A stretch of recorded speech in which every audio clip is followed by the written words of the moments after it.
to mariners in advance of and during recovery operations, and Coast Guard patrol boats are deployed to discourage boaters from entering the splashdown zones.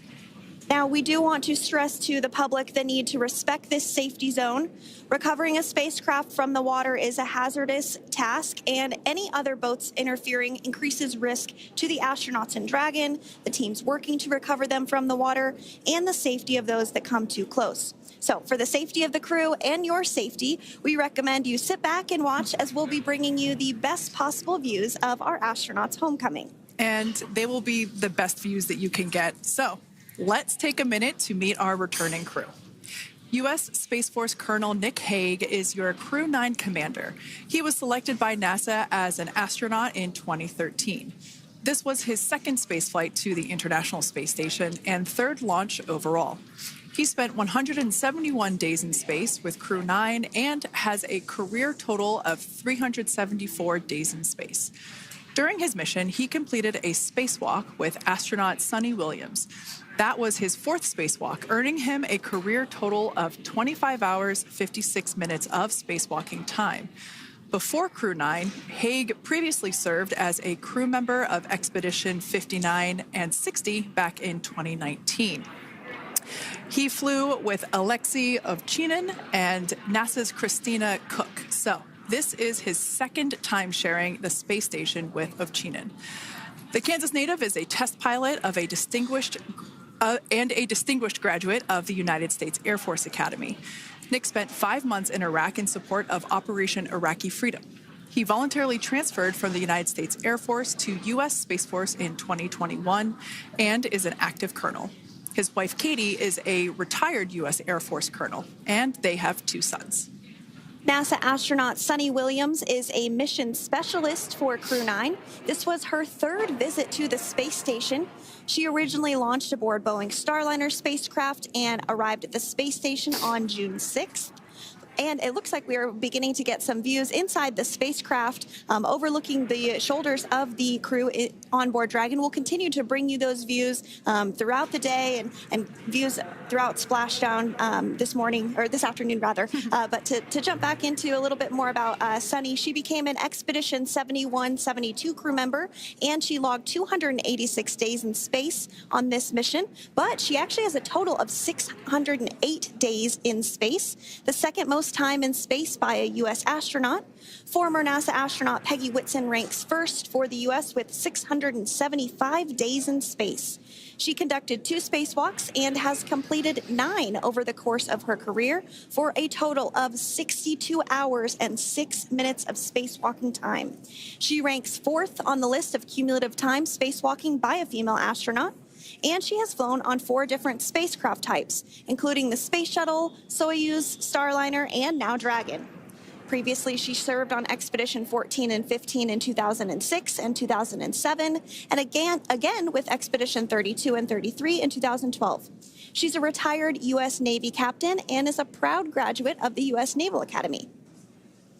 NASA astronaut Butch Wilmore is also serving as a mission specialist today. This is his 3rd spaceflight and, just like Sunny, logged 286 days in space. He conducted 1 spacewalk and completed 5 over the course of his career, earning him a total spacewalking time of 21 hours, 2 minutes. He's flown on 4 different spacecraft types throughout his career: the Space Shuttle, Soyuz, Starliner, and now Dragon. Previously, the Mount Juliet, Tennessee native served on STS-129 in 2009 and Expedition 41 and 42 from 2014 to 2015. Wilmore is also retired, a retired captain in the U.S. Navy. And Alexander Gorbanov is a 3rd mission specialist serving on today's mission. Crew-9 was his very first spaceflight to the space station, earning him a total of 171 days in space over the course of his career. Gorbanov, along with Nick Hague, saw the arrival of 4 visiting vehicles and saw the departure of 4 as well. The duo orbited the Earth more than 2,700 times during their mission. Before his cosmonaut selection in 2018, Gorbanov worked as an engineer for a rocket space corporation and helped support cargo spacecraft launches from the Baikonur Cosmodrome in Kazakhstan. To prepare for upcoming events, Dragon is currently doing a couple of things autonomously. First, it's isolating the thermal control system fluid loops from the radiator. This system is what will help keep the internal temperature of Dragon very comfortable for Nick, Sunny, Butch, and Alexander during the reentry phase. Dragon is also initiating separation of the claw mechanism, which will terminate data, power, and fluid connections between the spacecraft and the trunk in preparation for that trunk separation that I mentioned earlier. Now, as we saw before, we are hoping to get more views inside of the Dragon capsule. We will bring those, of course. We want to see more of our four crew members. But now a bit more of the Dragon Freedom capsule. It has flown on several missions for NASA. It first launched April 27th, 2022. To the International Space Station on NASA's SpaceX Crew-9 mission. It was subsequently used for 2 private spaceflight missions to the space station for Axiom Space, Axiom Mission 2 in May 2023, and Axiom Mission 3 in January of 2024. And of course, Crew-9 launched last year, is September 28th. So yeah, a little bit about the Dragon Freedom capsule. Here, a view that we have once again between the shoulders of Commander Nick Hague, who is on the left-hand side of your screen there, and Mission Specialist Alexander Gorbanov there on the right. That's right, Kate. And the next major milestone that we're looking ahead towards this afternoon is claw separation. We're targeting that claw separation at 2:05 p.m. Pacific time this afternoon, so less than 10 minutes from now. Continuing to get some views inside Dragon Freedom. To the far left there is NASA astronaut Butch Wilmore. And as you can see, the crew is suited up in their space suits. They are suited up in what we call dynamic phases of flight. So when they launch, when they dock, when they undock, when they return back for splashdown. We might hear some call outs on the loops about putting their visors down. That will happen just prior to deorbit burn. And you'll hear us pause when some of those communications happen. That's because we want to make sure that we are relaying the best information to you all, and so that you hear it as well. So if you do hear us pause, that is what we're doing. You also see they have their on there, and I know the gloves are pretty unique on the Dragon spacesuits, right? They're custom created? Yes, the spacesuit overall is custom fit for each astronaut.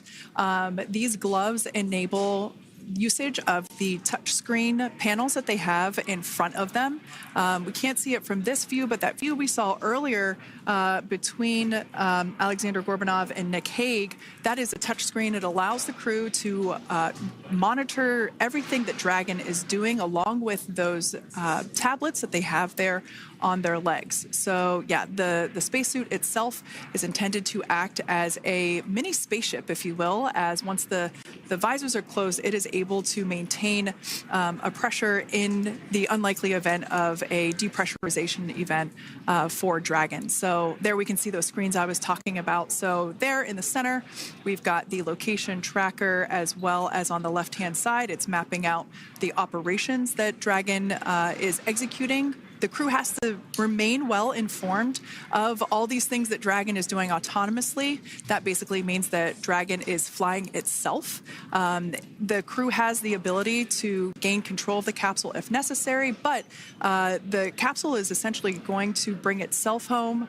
But of course, in order to be familiar with Freedom, SpaceX, deorbit sequence start in 5 minutes.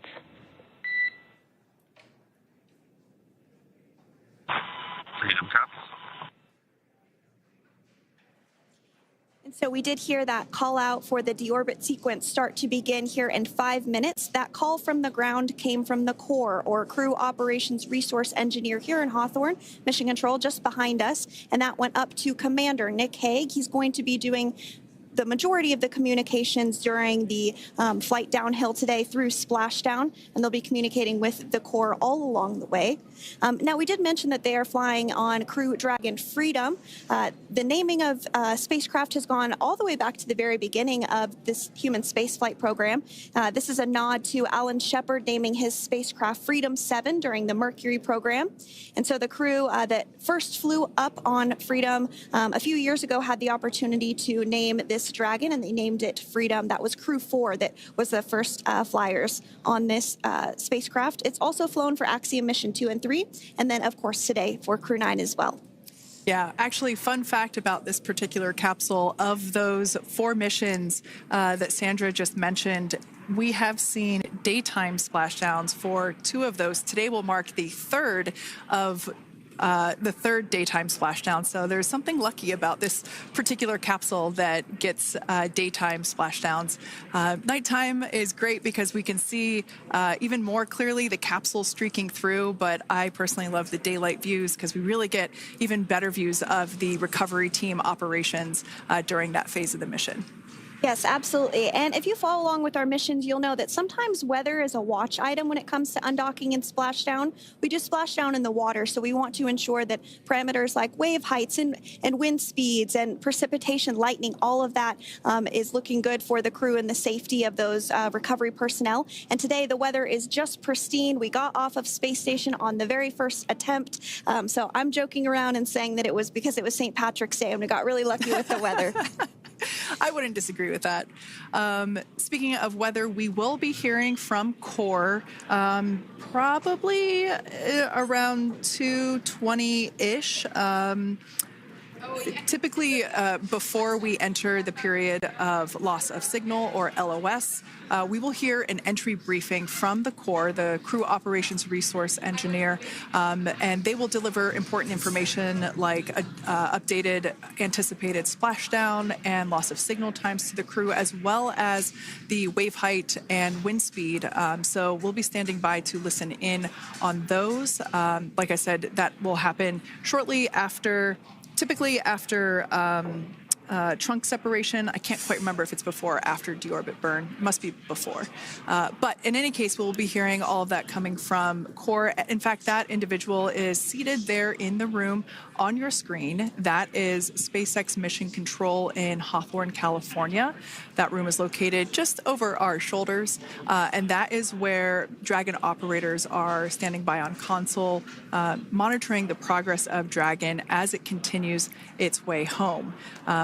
It's been, at the point of splashdown, it'll be about 17 hours since Dragon undocked from the International Space Station. The team there in mission control, there are multiple teams, in fact, and they cycle through shifts to ensure that everybody gets the required rest and sleep periods, just like the astronauts on board. And that Crew Operations and Resource Engineer is seated there in the room, and that, like Sandra said, is the primary voice that we'll be hearing communicate from the SpaceX team to the crew on board.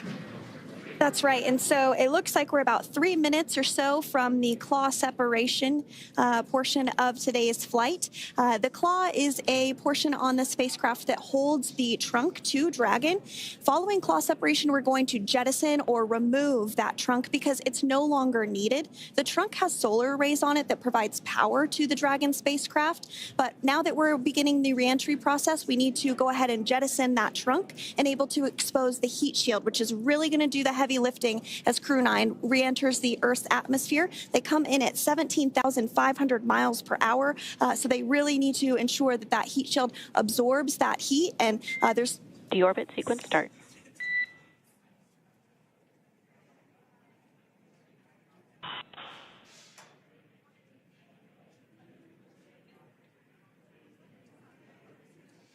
And so we did just get communications there that the deorbit sequence start has begun. So here in just a couple minutes from now, we expect to hear information or a call back about the claw separation having begun. And again, that kicks off that trunk separation portion that I was discussing to remove that, expose the heat shield, and then eventually we'll have the deorbit burn, and we'll continue to walk you through all of these milestones as we approach them ahead of our splashdown at 2:57 p.m. Pacific time this afternoon off the coast of Tallahassee, Florida. Yeah, we're very excited to bring the Crew-9 crew home.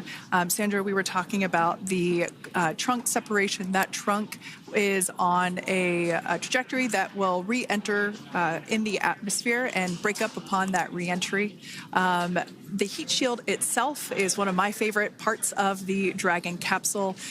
It is the workhorse of the re-entry phase. It will work to protect the Dragon capsule and the crew members on board during the re-entry phase as the temperatures outside of the capsule build up to, I believe, about 3,000 degrees Fahrenheit in excess of. And meanwhile, the interior of Dragon stays a very comfortable temperature.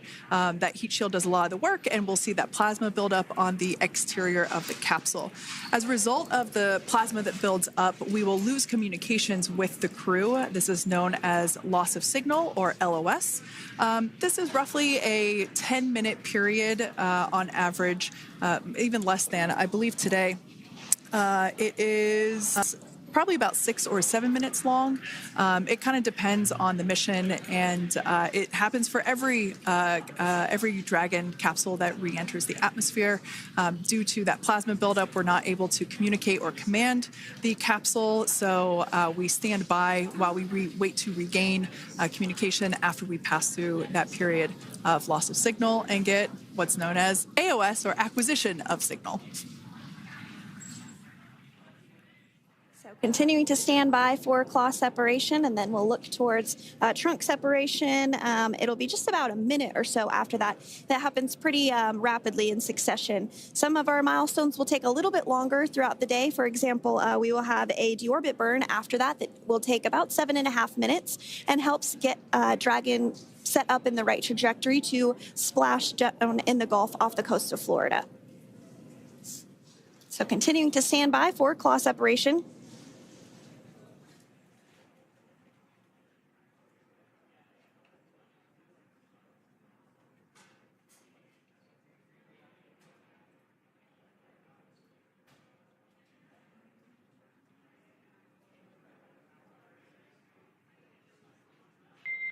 Nominal trunk jettison. All right. Freedom copies. Great news there. That trunk has been jettisoned from the Dragon capsule. So the claw was separated. That's the mechanism that connects the telemetry and power between the Dragon capsule and the trunk. In order to expose the heat shield underneath Dragon, we had to jettison that trunk, and so we just got confirmation that that has happened. So that is great news. Basically means that telemetry is looking good, and that the nitrox system is primed for cabin and suit cooling, and the heat shield, like I said, is now exposed and ready for atmospheric re-entry. The trunk served its purpose by gathering energy from the sun through its solar cells and converting that to battery power. Since we separated the trunk, we can't generate any more new power, but we really don't need to since we're coming home and Dragon has enough battery power already stored. Now, up next, the final steps that Dragon will perform prior to re-entry: the slew, or the maneuver to deorbit burn attitude, and then the deorbit burn itself. This deorbit burn is the last time that the forward Dracos, which are the 4 thrusters located on top of the spacecraft under the nose cone, it's the last time that they will ignite. The deorbit burn will place Dragon on a precise trajectory to return to the splashdown zone off the coast of Florida, off the coast of Tallahassee, Florida, and that will last about 7.5 minutes once it starts. And so deorbit burn is targeted for 2:11 p.m. Central Time, so about 2 minutes from now. As we mentioned, it's going to last about 7.5 minutes, again, helping to get Dragon into the precise trajectory to ensure that splashdown occurs in the area that was calculated and where the recovery team is already in place, ready to support splashdown operations today. The recovery vessel Megan is the ship that is going to be utilized today, and we also have what is called fast boats that go out first to check the spacecraft and make sure everything is looking good before the recovery vessel Megan approaches. So that whole recovery process takes about an hour, I would say, from the time the crew splashes down to the time they're on the boat and the crew gets out of the capsule. And we'll continue to bring you live coverage through every step of the way today as Crew-9 returns home. Indeed. Now, let's take a little bit of a closer look at Dragon.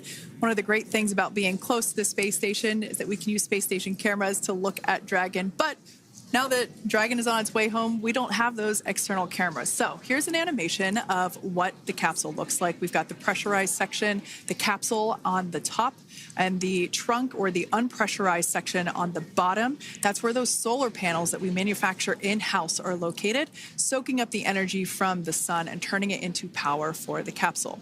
At the very top of the capsule is the nose cone. That is where the Dracos, the forward Dracos, are located. That nose cone is currently open, not closed like we saw in that animation. Once we get through the final maneuverings for the re-entry phase, we will close the nose cone capsule just before Dragon begins its atmospheric entry to protect that forward hatch there located along with those forward Dracos. So go ahead. Oh, that's right. I was going to mention that the nose cone does open shortly after launch, and it remains open the entire time that Dragon is docked to the International Space Station. So as an example for this particular spacecraft, Freedom, since September when it docked to the International Space Station, remains open that entire time, and here shortly it will close for the very first time since September. So quick recap of what Dragon has done in recent history here. We basically began preparations for re-entry known as the Deorbit sequence. So Dragon released the trunk. As we said before, we separated the claw, we released the trunk. It next will slew to the deorbit burn attitude. Slew basically meaning maneuver, so it will position itself correctly to execute that deorbit burn. We want the heat shield side to be facing forward, or first, if you will. We want that to be the leading edge of the Dragon capsule, as that heat shield is meant to basically be an ablative material for the heat that it will incur. Once we complete that deorbit burn attitude slew, we will initiate the deorbit burn itself. That will last for several minutes, expecting that to be to start here any moment now, actually, and then it will go until about 2:18 p.m. Pacific time or 5:18 p.m. Eastern time. And I did hear confirmation that deorbit burn is underway. As we mentioned, it's about a 7.5-minute burn. So within the last 10 minutes, Dragon has jettisoned its trunk and initiated the deorbit burn just seconds ago. As mentioned earlier, for those operations, NASA and SpaceX closely coordinate with the United States Coast Guard to establish a safety zone to ensure public safety and for the safety of those involved in the recovery operations, as well as the crew on board the returning spacecraft.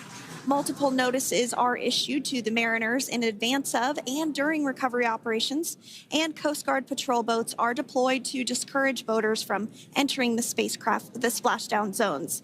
So we do want to stress to the public the need to respect this safety zone. Recovering a spacecraft from the water is a hazardous operation, and any other boats interfering increases the risk to not only the astronauts in Dragon, but the teams working to recover them from the water and the safety of those that may come too close. So for the safety of the crew, which you see there on your screen, your safety, we recommend you sit back and watch as we'll continue to bring you the best possible views of our astronauts' homecoming. Yeah, as I mentioned earlier, this deorbit burn is the last time that we will utilize our 4 forward Draco thrusters. Forward basically meaning at the top of the Dragon capsule. Dragon Freedom has not yet entered the Earth's atmosphere. This deorbit burn is what will line the vehicle up and put it on its final trajectory to the landing site right off the coast of Tallahassee, Florida. So basically, it is...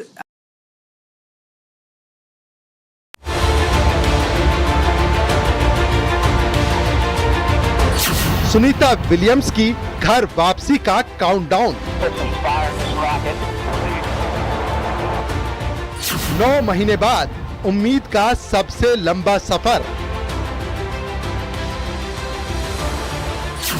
dragon की सवारी, space mission कितना भारी।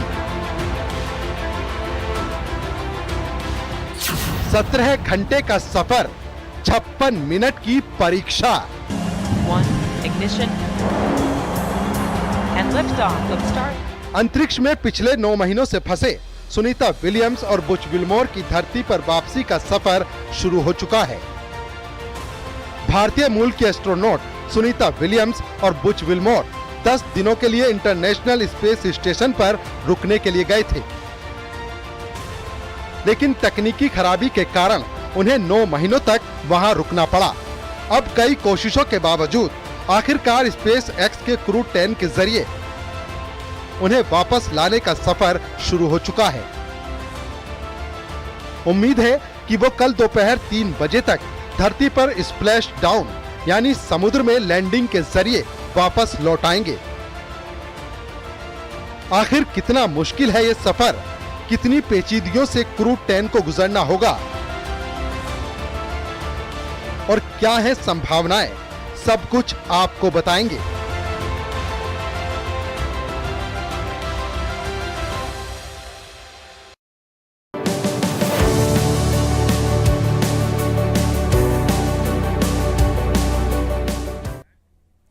Sunita Williams की घर वापसी का सफर कल समुद्र में लैंड करेगा स्पेसक्राफ्ट ड्रैगन। 17 घंटे के सफर के बाद स्प्लैशडाउन फ्लोरिडा के समुद्र में लैंड करेगा। स्पेसक्राफ्ट 9 महीने बाद धरती पर लौटेंगी सुनीता विलियम्स और बुच विल्मोर। तो ये बड़ी खबर यहां पर हम आपको बता रहे हैं, कल समुद्र में लैंड करेगा स्पेसक्राफ्ट। ये बड़ी खबर 17 घंटे के सफर के बाद स्प्लैशडाउन फ्लोरिडा में समुद्र में लैंडिंग होगी। 9 महीने बाद धरती पर लौटेंगे एस्ट्रोनॉट्स। उधर पीएम मोदी ने भी सुनीता विलियम्स को पत्र लिखा है। 1 मार्च को पीएम मोदी ने सुनीता को पत्र लिखा। 9 महीने बाद सुनीता विलियम्स की घर वापसी होगी। भारत की तरफ से सुनीता विलियम्स को शुभकामनाएं दी गई हैं।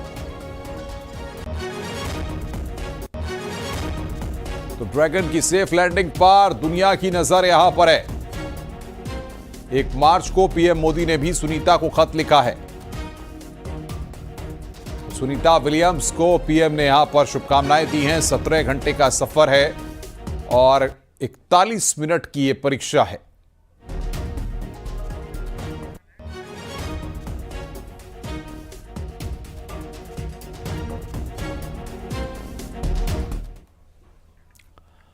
तो आइए कुछ जानकारियां हम आपको दे दें इस पूरे मसले पर, किस तरीके से यह पूरा मिशन यहां पर कामयाब बनाया जा रहा है। आईएसएस से ड्रैगन स्पेसक्राफ्ट अलग हुआ 18 मार्च सुबह 10:35 पर। यह जानकारी हम आपको दे रहे हैं। और 19 मार्च को सुबह 2:41 पर धरती वायुमंडल में स्पेसक्राफ्ट की एंट्री होती है। 19 मार्च सुबह 3:27 पर स्प्लैशडाउन यानी समुद्र में स्पेसक्राफ्ट की लैंडिंग होती है।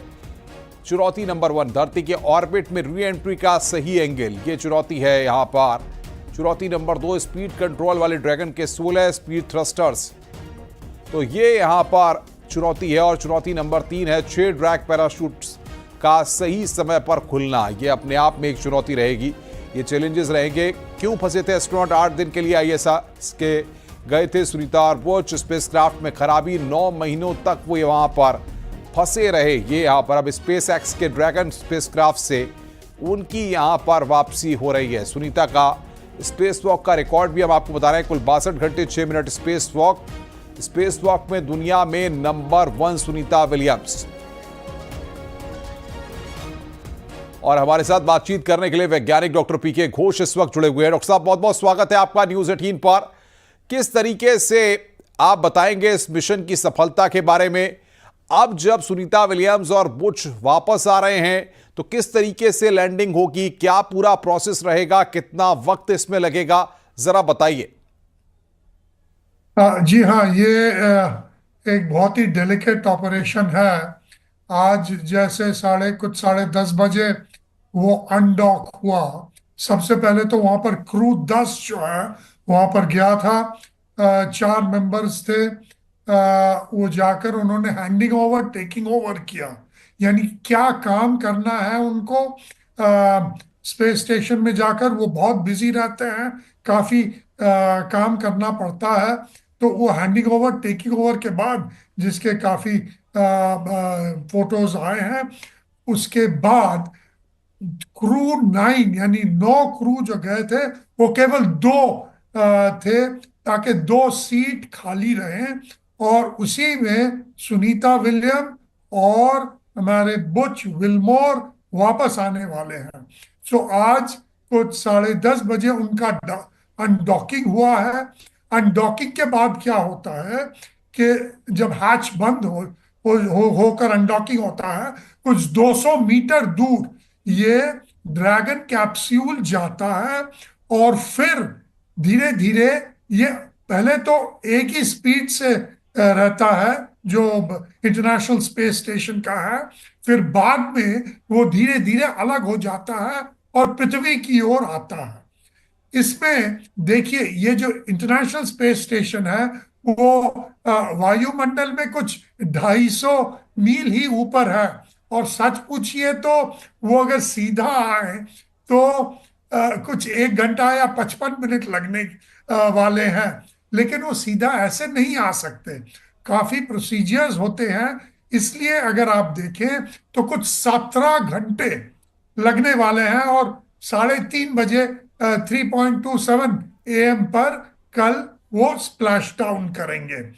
इनमें काफी कॉम्प्लेक्स ये मैनूवर्स हैं। एक तो मैनूवर्स है, जैसे आपने बताया, वो थ्रस्टर्स ठीक काम करने चाहिए, और दूसरा ये है कि ये जो इनका स्पीड है ये कुछ 22 टाइम्स सोनिक यानी कि साउंड स्पीड से ज्यादा है, कुछ 1700 मील पर घंटे के स्पीड। लेकिन सबसे बड़ी बात ये, जिस तरीके से आप बता रहे हैं, तो चैलेंजेस किस तरीके के रहने वाले हैं? क्या आपको लगता है कि जिस तरीके से जब वो वापसी का पूरा प्रोसेस अब शुरू हो चुका है, तो चैलेंजेस जो होंगे वो चैलेंजेस काफी सावधानी पूर्वक यहां पर निपटना होगा उन चैलेंजेस से? जी, ये जो स्पीड है, सबसे पहली बात है स्पीड। ये स्पीड जो होगा कुछ 1700 मील प्रति घंटे से आकर जब वो पृथ्वी पे स्प्लैश डाउन करने जाएगा उसका स्पीड होगा 20। तो सोचिए कितना स्पीड कम करना पड़ेगा। बीच में क्या होता है, फ्रिक्शन होता है जब वो एटमॉस्फेयर में आता है। फ्रिक्शन से इसका जो कवर होता है वो कुछ 3500 फ़ारेनहाइट या 2000 सेंटीग्रेड हो जाता है। तो सोचिए अंदर जो लोग हैं उनको बचाना पड़ता है ये एक्सट्रीम टेम्परेचर से। और बीच में क्या होता है कि कम्युनिकेशन भी डाउन हो जाता है, इतने टेम्परेचर में कम्युनिकेशन भी नहीं रहता है कुछ टाइम के लिए। फिर इनके जो पैराशूट हैं वो ठीक टाइम पे खुलने चाहिए। अगर वो ठीक टाइम पे पैराशूट ना खुले, अगर थ्रस्टर्स ना काम करें, कुछ भी गड़बड़ी हो जाए तो प्रॉब्लम्स हो सकते हैं।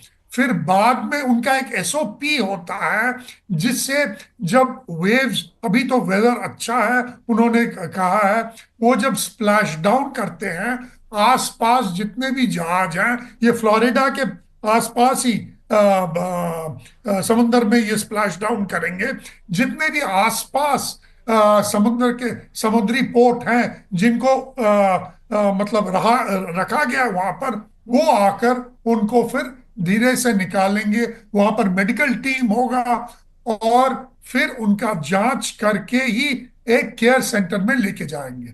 बिल्कुल, मैं आऊंगा आपके पास, आप बने रहिए डॉक्टर पीके घोष। सुनीता विलियम्स और बुच विल्मोर के साथ 2 और एस्ट्रोनॉट क्रू-9 के साथ धरती पर लौट रहे हैं। करीब 9 महीनों बाद धरती पर वापसी का मिशन पूरा होने जा रहा है। कल फ्लोरिडा के बीच पर स्पेसक्राफ्ट ड्रैगन की लैंडिंग तय की गई है। आखिर कैसे फंसे थे ये एस्ट्रोनॉट, पहले आपको यह बताते हैं। 8 दिन के लिए ISS गए थे सुनीता और बुच।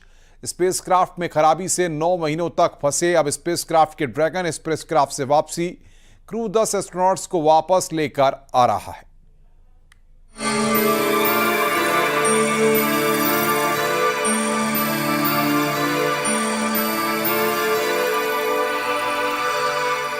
SpaceX के अंतरिक्ष यान ड्रैगन से भारतीय मूल की अमेरिकी अंतरिक्ष यात्री सुनीता विलियम्स और बुच विल्मोर की पृथ्वी पर वापसी तय हो गई है।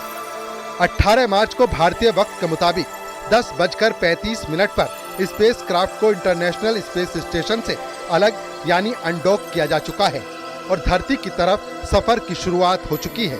ड्रैगन की अनडॉकिंग कई फैक्टर्स पर निर्भर करती है। इसमें स्पेसक्राफ्ट और रिकवरी टीम की तैयारी, मौसम, समुद्री स्थितियां शामिल हैं। नासा और स्पेस क्रू की वापसी के करीब स्प्लैश डाउन स्थान की पुष्टि की जाएगी, यानी स्पेसक्राफ्ट की समुद्र में लैंडिंग की जगह सुनिश्चित नहीं की जा सकती और ये कई फैक्टर्स पर निर्भर करेगी। इस पे वैज्ञानिकों को मानव जीवन पे जो माइक्रोग्रेविटी का प्रभाव होता है उसको अध्ययन करने का एक अच्छा मौका मिलेगा, क्योंकि उन्होंने 9 महीने तक उन्होंने अध्ययन किया है, बहुत लंबा अवसर रहता है। तो ये माइक्रोग्रेविटी का मनुष्य पे क्या प्रभाव पड़ता है इसको समझने में लोगों को सुविधा मिलेगी। सुनीता विलियम्स और बुच विल्मोर ने 5 जून 2024 को टेस्ट फ्लाइट स्टारलाइनर से ISS के लिए उड़ान भरी थी। वहां 8 दिन गुजारने के बाद उनकी वापसी थी, लेकिन स्पेसक्राफ्ट में खराबी की वजह से ये अटक गई। नासा ने विल्मोर और विलियम्स की वापसी के बारे में सारी जानकारी भी साझा की है। 18 मार्च सुबह 10:35 पर ISS से ड्रैगन स्पेसक्राफ्ट अलग हुआ। 19 मार्च सुबह 2:41 पर धरती वायुमंडल में स्पेसक्राफ्ट की एंट्री होगी। 19 मार्च सुबह 3:27 पर स्प्लैश डाउन यानी समुद्र में स्पेसक्राफ्ट की लैंडिंग होगी। वापिस आने का समाचार से आनंद तो होता है, पर मन के अंदर एक अलग प्रकार का भाव भी उत्पन्न होता है, और वो भाव ऐसा है कि हमको थोड़ा परेशान कर दे। जब तक वो धरती पर नहीं वापिस आएगी वहां तक हमको चैन दे। उनको जो आने का आनंद है वो सच बात है, पर जब वो धरती पर आ जाए और हेल्दी रहे, बस यही हमें विश हमारी दौलमा को और सभी भगवान को हम प्रार्थना करते हैं। भारतीय समय के अनुसार 19 मार्च 2025 को पूरी टीम की वापसी होगी, तो तब तक सुनीता विलियम्स अंतरिक्ष में कुल 286 दिन बिता चुकी होंगी। इसके साथ ही वो एक यात्रा में तीसरी सबसे ज्यादा दिन तक ISS पर रहने वाली महिला वैज्ञानिक बन जाएंगी। अंतरिक्ष में फंसे एस्ट्रोनॉट सुनीता विलियम्स और बुच विल्मोर 9 महीने 13 दिन बाद पृथ्वी पर वापस लौट रहे हैं। उनके साथ इंटरनेशनल स्पेस स्टेशन में मौजूद Crew-9 के 2 और एस्ट्रोनॉट निक हेग और एलेक्सांद्र गोरबुनोव भी स्पेस स्टेशन से धरती के लिए रवाना हुए हैं।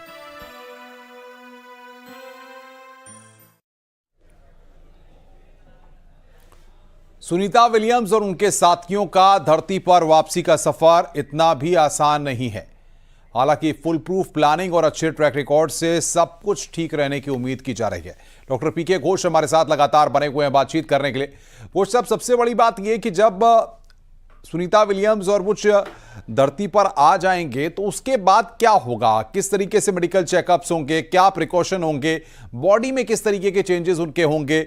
और क्योंकि जाहिर तौर पर 9 महीने का वक्त एक बड़ा वक्त होता है जिसमें आप स्पेस में रहे हो। जी हाँ, देखिए, ये एक माइक्रो के वहां पर ग्रेविटेशनल पुल होता नहीं है, इसलिए पूरे शरीर पे बहुत हर ऑर्गन पे इफेक्ट करता है। मैं छोटी छोटी बात सबसे पहले बताऊं कि उनको बेबी फुट होता है। बेबी फुट यानी कि जो बच्चों के पाँव के नीचे कोमल सा वो स्किन होता है, वो बन जाता है क्योंकि वो चलते नहीं है।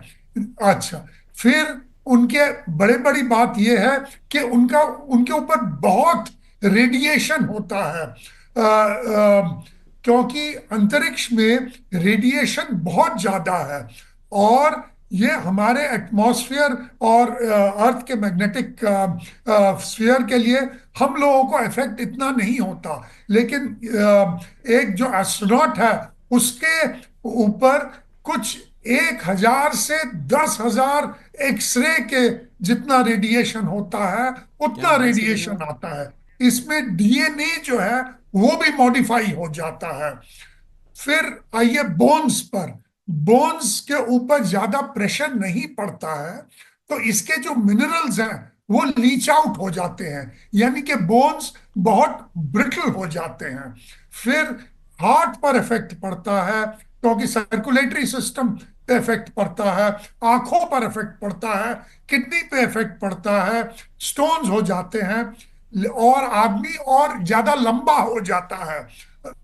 ये सब ज्यादातर क्या है, जब वो वापस आते हैं तब 90 से 95% तक सब चीज वापस पृथ्वी पे आने के बाद ठीक हो जाते हैं। लेकिन ये एक इंडिविजुअल का मामला है, तो वो जब वापस आएंगे उन्हें बहुत अच्छी तरह से मेडिकली उनको देखा जाएगा, केयर सेंटर में लेके जाकर उनको रखा जाएगा, फिर देखा जाएगा कि वो कितना मतलब इम्प्रूवमेंट कर रहे हैं हर दिन, और फिर बाद में छोड़ा जाएगा।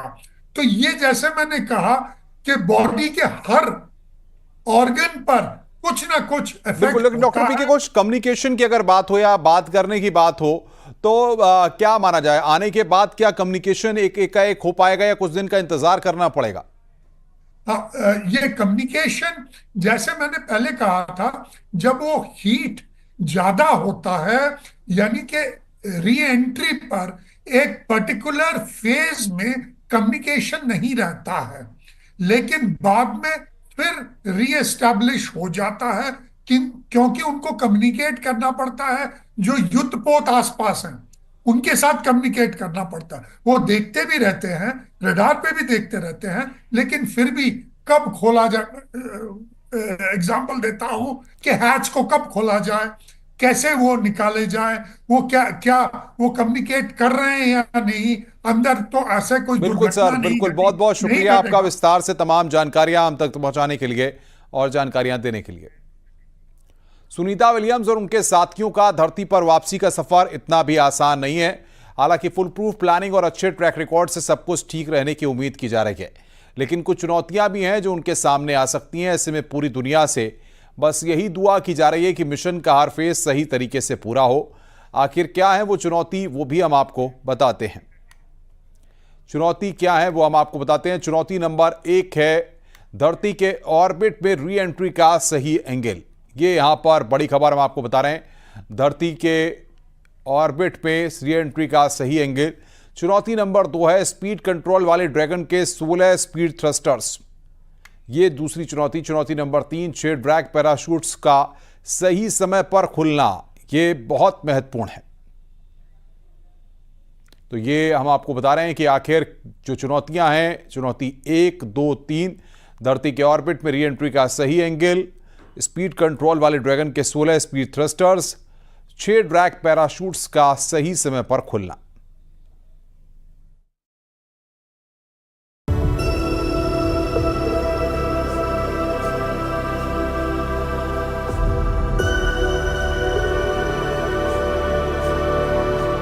सुनीता विलियम्स और बुच विल्मोर की धरती पर वापसी के इस मिशन पर पूरी दुनिया की नजर है।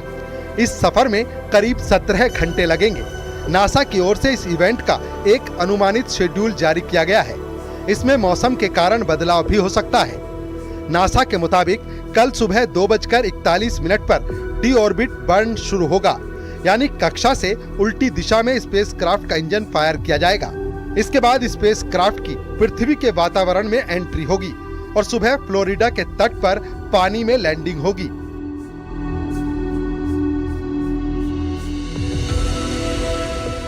हालांकि नासा और SpaceX ने मिलकर इस मिशन को फुल प्रूफ बनाने की पूरी कोशिश की है, लेकिन अभी भी कई ऐसी चुनौतियां हैं जो चिंता पैदा कर रही हैं। आखिर क्या है वो चुनौती जो Crew-9 की घर वापसी के इस मिशन में सामने आ सकती है? चुनौती नंबर 1, धरती के ऑर्बिट में री एंट्री का एंगल सबसे अहम। चुनौती नंबर 2, स्पीड कंट्रोल करने वाले ड्रैगन के 16 स्पीड थ्रस्टर्स। चुनौती नंबर 3, स्पेसक्राफ्ट ड्रैगन के 6 ड्रैग पैराशूट्स का सही समय पर खुलना। सुनीता विलियम्स और बुच विल्मोर की अंतरिक्ष से वापसी हो रही है। 8 दिनों के लिए स्पेस गई सुनीता पिछले 9 महीने से वहां फंसी थी। ऐसे में हर कोई बस दुआएं कर रहा है। वापिस आने का समाचार से आनंद तो होता है, पर मन के अंदर एक अलग प्रकार का भाव भी उत्पन्न होता है, और वो भाव ऐसा है कि हमको थोड़ा परेशान कर दे। जब तक वो धरती पर नहीं वापिस आएगी वहां तक हमको चैन दे। अब उम्मीद है कि हर चुनौती का सामना करते हुए क्रू-9 की टीम अपने मिशन को पूरा करेगी। पूरी दुनिया इस मिशन को देख रही है और इंतजार है बस उस घड़ी का जब स्पेसक्राफ्ट ड्रैगन का दरवाजा खुलेगा और टीम बाहर आएगी।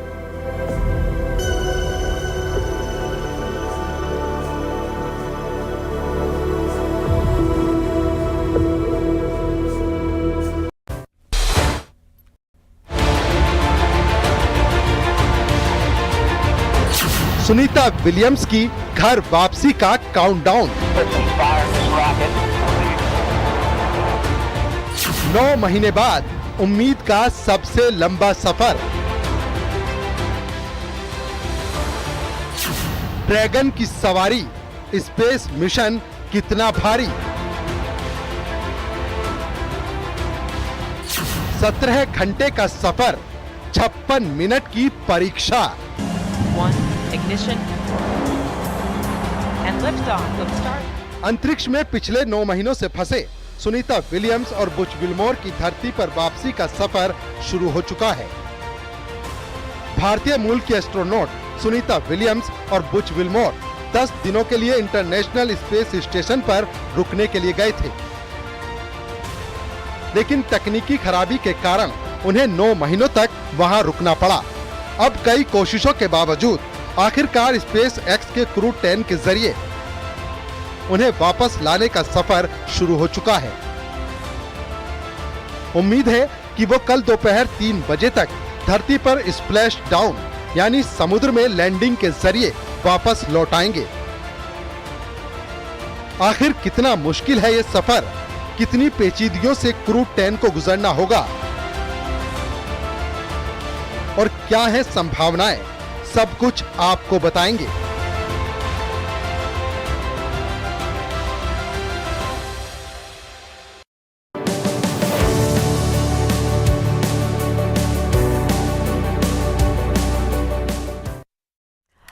तो सुनीता विलियम्स की घर वापसी का सफर कल समुद्र में लैंड करेगा और स्पेसक्राफ्ट ड्रैगन 17 घंटे के सफर के बाद स्प्लैश डाउन फ्लोरिडा के समुद्र में लैंड करेगा।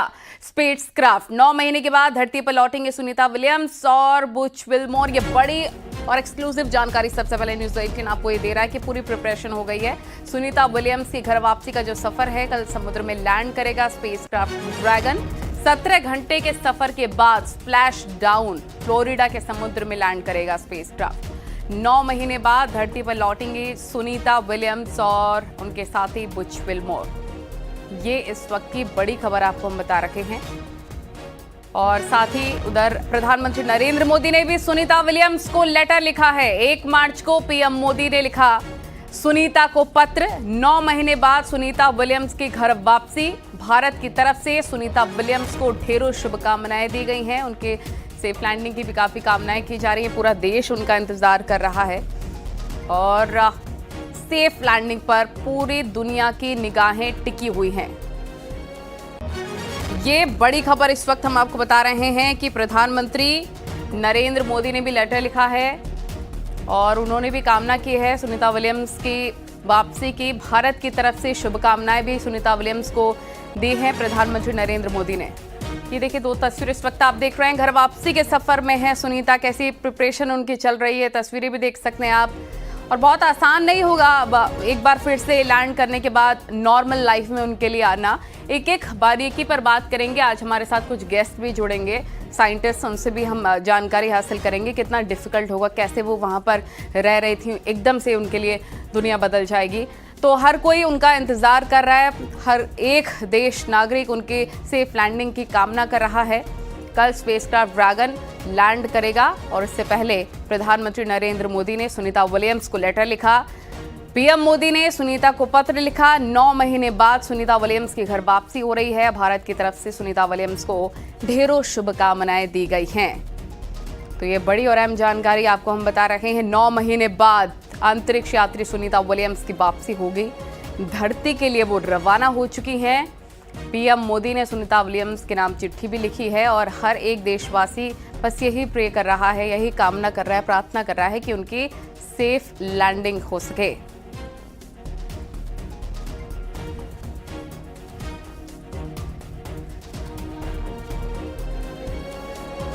तो 286 दिनों के बाद पहुंचेंगी सुनीता विलियम्स वापस 9 महीने के बाद।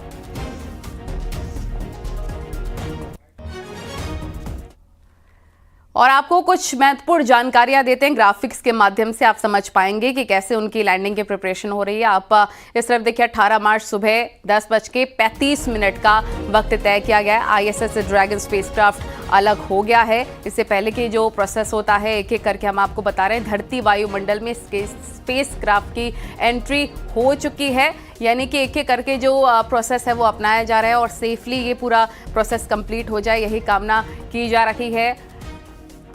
स्प्लैश डाउन यानी कि समुद्र में स्पेसक्राफ्ट की लैंडिंग होगी 19 मार्च सुबह 3:27 पर लैंडिंग होगी। इसको लेकर जो पूरी तैयारियां हैं वो कर ली गई हैं। जैसा हम आपको बता रहे थे कि धरती के ऑर्बिट में री एंट्री का सही एंगल भी बहुत जरूरी है। इस बीच एक बड़ी खबर, देओलिया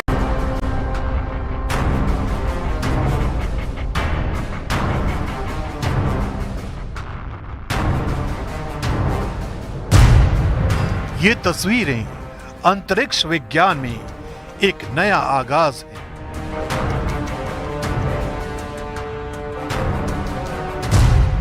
ये तस्वीरें स्पेस साइंस में एक नई क्रांति है।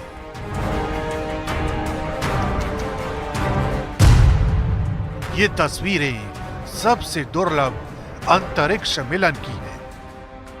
9 महीने की चुनौतियों के बाद वो शुभ घड़ी आई है जब सुनीता विलियम्स और उनके साथी बच विल्मोर के चेहरे पर यह ऊर्जा से भरी मुस्कान आई है। SpaceX का अंतरिक्ष यान दोनों की वापसी के लिए अंतरिक्ष में पहुंच चुका है और अब मंगलवार यानी 18 मार्च की शाम ये अंतरिक्ष यात्री पृथ्वी पर वापस लौट आएंगे। लेकिन ये सब कुछ कैसे होगा, कितने चरणों में होगा, ये भी समझना जरूरी है। सबसे पहले नासा और SpaceX के Crew-9 मिशन को जान लीजिए। इसमें 4 अंतरिक्ष यात्रियों को SpaceX के ड्रैगन अंतरिक्ष यान पर बैठाकर इंटरनेशनल स्पेस स्टेशन भेजा गया है। ये चारों स्पेस स्टेशन पर पहले से मौजूद 4 अंतरिक्ष यात्रियों की जगह लेंगे।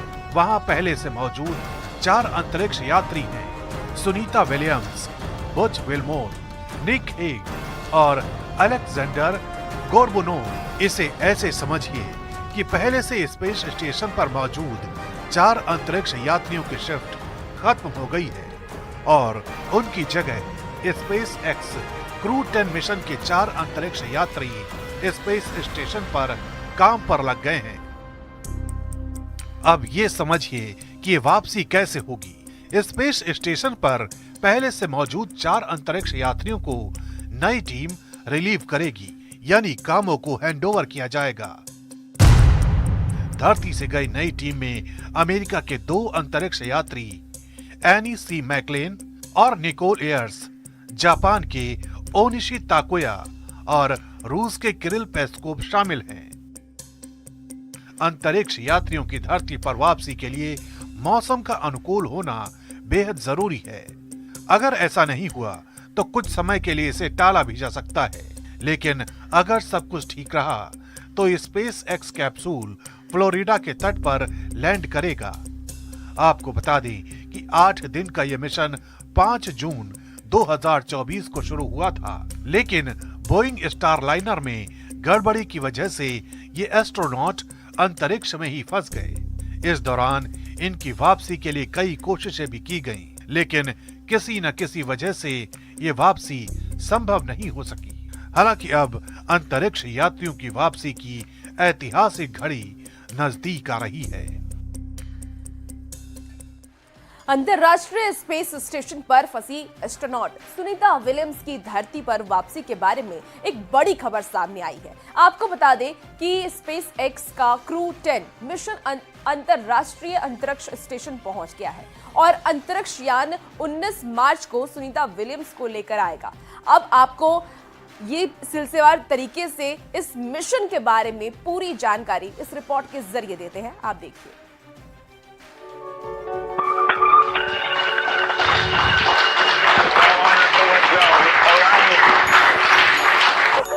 पिछले 9 महीने से भारतीय मूल की एस्ट्रोनॉट सुनीता विलियम्स अंतर्राष्ट्रीय अंतरिक्ष स्टेशन पर फंसी हुई हैं। उनकी वापसी की नासा की तरफ से कई बार कोशिश भी हुई, लेकिन वो कारगर नहीं हो पाई। लेकिन अब लग रहा है कि सुनीता विलियम्स को धरती पर वापस आने के लिए ज्यादा इंतजार नहीं करना पड़ेगा, क्योंकि SpaceX का Crew-9 मिशन अंतर्राष्ट्रीय अंतरिक्ष स्टेशन पर पहुंच गया है। दरअसल शुक्रवार को अमेरिका के टेक्सास से लॉन्च किया गया यान शनिवार की रात 9:30 बजे के बाद स्पेस स्टेशन पर पहुंचा। SpaceX की ड्रैगन कैप्सूल ने पृथ्वी से अंतर्राष्ट्रीय अंतरिक्ष स्टेशन तक की यात्रा करने में लगभग 28 घंटे से ज्यादा का वक्त लिया। इस यान में 4 एस्ट्रोनॉट शामिल हैं, जिनमें 2 अमेरिका, 1 रूस, 1 जापान के अंतरिक्ष यात्री हैं। Crew-9 का मिशन शुरू में बुधवार शाम के लिए तय किया गया था, लेकिन कुछ तकनीकी दिक्कतों की वजह से इसे टाला गया।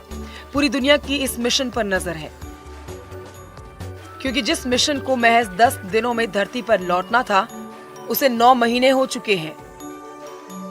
पिछले साल 5 जून को सुनीता विलियम्स और बैरी विल्मोर को लेकर स्टारलाइनर अंतरिक्ष यान लॉन्च हुआ था, लेकिन तकनीकी खराबी की वजह से ये विमान दोनों को वापस नहीं ला पाया। इसमें 5 थ्रस्टर्स बंद हो गए थे, जो यान को दिशा देते हैं। इसमें हीलियम भी खत्म हो गया था। कई तरह की समस्याएं आने के बाद स्टारलाइनर अंतरिक्ष यान पिछले साल सितंबर में चालक दल के बिना धरती पर लौट आया था। 61 साल के विल्मोर और 58 साल की सुनीता बोइंग स्टारलाइनर से स्पेस सेंटर पहुंचे थे। ये अपनी तरह की पहली उड़ान थी जिसमें यात्री सवार थे। हालांकि इसके कुछ हफ्ते बाद SpaceX Crew-9 भेजा गया, लेकिन तब भी दोनों की पृथ्वी पर वापसी संभव नहीं हो पाई। सुनीता विलियम्स अंतरिक्ष में लगातार लंबे समय तक ठहरने वाली पहली महिला बन गई हैं। 2006 से 2007 की पहली अंतरिक्ष यात्रा में 29 घंटे 17 मिनट तक चहलकदमी की। सुनीता विलियम्स की ये तीसरी अंतरिक्ष यात्रा है। तीनों यात्राओं को मिलाकर अब तक 9 बार स्पेस वॉक कर चुकी हैं। इस दौरान उन्होंने 62 घंटे 6 मिनट स्पेस वॉक में बिताए हैं। सुनीता विलियम्स भारतीय मूल की दूसरी अमेरिकी अंतरिक्ष यात्री हैं। वो नौसेना के रिटायर्ड पायलट हैं। कहा जाता है कि उन्होंने 30 अलग अलग विमानों में उड़ान भरी है। उम्मीद है कि दोनों इस बार पृथ्वी पर सफल लैंडिंग करेंगे। Bureau report, news 18। अंतरिक्ष से सुनीता की वापसी का मिशन जारी है। अब सवाल यह है कि मिशन में शामिल 4 नए अंतरिक्ष यात्री आगे क्या करेंगे। साथ ही सुनीता और विल्मोर को स्पेस स्टेशन पर आखिर क्यों भेजा गया था और इसका मकसद आखिर क्या था। रिपोर्ट में देखिए, SpaceX का Crew-9 मिशन ISS पहुंचा, आगे क्या करेंगे 4 नए अंतरिक्ष यात्री।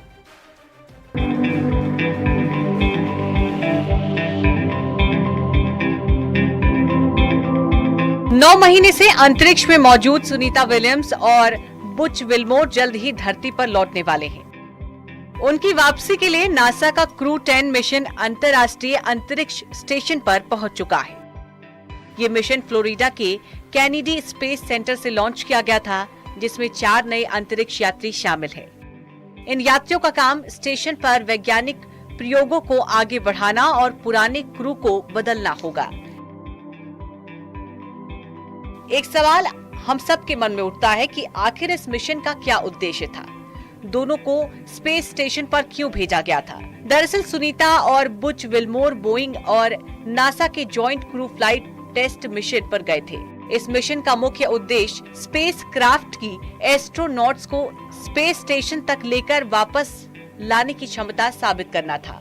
एस्ट्रोनॉट्स को स्पेस स्टेशन पर 8 दिन में रिसर्च और कई एक्सपेरिमेंट भी करने थे।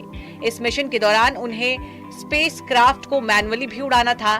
फ्लाइट टेस्ट से जुड़े कई तरह के ऑब्जेक्टिव को भी पूरे करने थे। इस मिशन में सुनीता स्पेस क्राफ्ट की पायलट थी। उनके साथ गए बुच विल्मोर इस मिशन के कमांडर थे।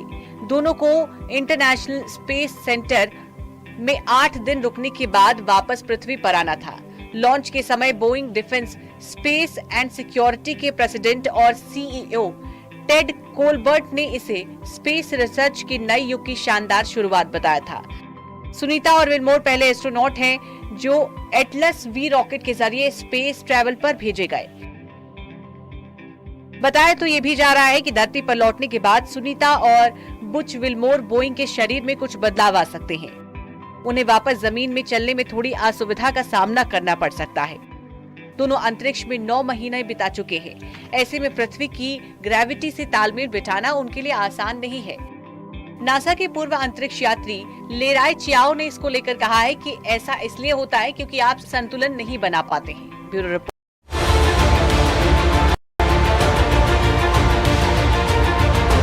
सुनीता विलियम्स की घर वापसी का काउंटडाउन। 9 महीने बाद उम्मीद का सबसे लंबा सफर। ड्रैगन की सवारी, स्पेस मिशन कितना भारी। 17 घंटे का सफर, 56 मिनट की परीक्षा।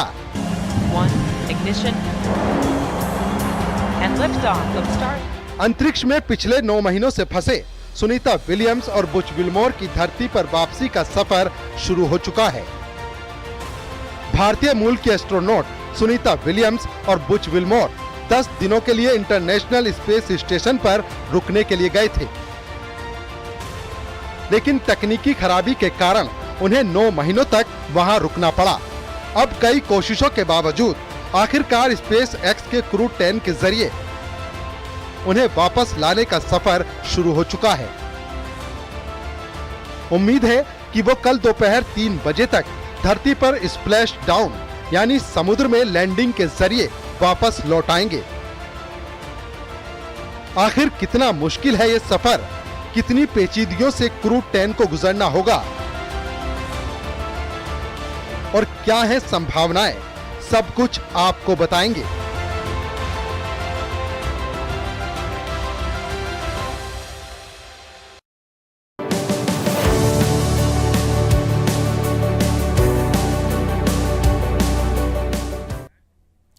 सुनीता विलियम्स की घर वापसी का सफर कल समुद्र में लैंड करेगा स्पेसक्राफ्ट ड्रैगन। 17 घंटे के सफर के बाद स्प्लैश डाउन फ्लोरिडा के समुद्र में लैंड करेगा। स्पेसक्राफ्ट 9 महीने बाद धरती पर लौटेंगी सुनीता विलियम्स और बुच विल्मोर। तो ये बड़ी खबर यहां पर हम आपको बता रहे हैं, कल समुद्र में लैंड करेगा स्पेसक्राफ्ट। ये बड़ी खबर 17 घंटे के सफर के बाद स्प्लैश डाउन फ्लोरिडा में समुद्र में लैंडिंग होगी। 9 महीने बाद धरती पर लौटेंगे एस्ट्रोनॉट्स। उधर पीएम मोदी ने भी सुनीता विलियम्स को पत्र लिखा है। 1 मार्च को पीएम मोदी ने सुनीता को पत्र लिखा। 9 महीने बाद सुनीता विलियम्स की घर वापसी होगी। भारत की तरफ से सुनीता विलियम्स को शुभकामनाएं दी गई हैं। तो ड्रैगन की सेफ लैंडिंग पर दुनिया की नजर यहां पर है। 1 मार्च को पीएम मोदी ने भी are going to slow the spacecraft down to 119 miles per hour, and that is when we will see the main parachutes deploy, and that occurs about 6,000 feet above the ocean's surface. And we are expecting drogue deployment at 2:53 p.m. Pacific, so we should see it any second now. And there you are getting a great view of Crew-9 inside Dragon Freedom as it returns back to Earth. We are awaiting the drogue deploys.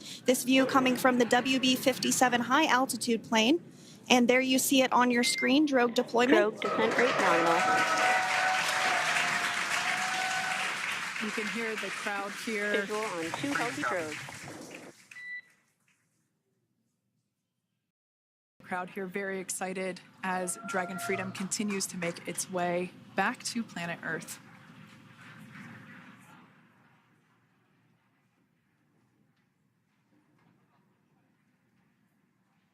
Next up, we'll stand by for the main deployment of the parachutes. The mains are quite a bit larger. You'll be able to notice the difference on your screen once they deploy, and they continue to ensure that the Dragon spacecraft slows down even further. As we mentioned, Freedom will be traveling 16 miles per hour when it splashes down off the coast of Tallahassee, Florida, here at 2:57 p.m. Pacific time this afternoon. And there we go. We have visual on 4 healthy mains. That view was from inside. Freedom copy. That view was from inside one of the buckets where the parachutes are located. So we see a great view there of the reefing on those parachutes. And as those main parachutes begin to inflate fully, 4 beautiful, healthy mains. Now awaiting visuals of Splashdown. Freedom 1000. We'll start to hear Commander Nick Hague. Copy 1000. As we heard right there, Commander Nick Hague will be calling out the altitude of the Dragon capsule from here on out.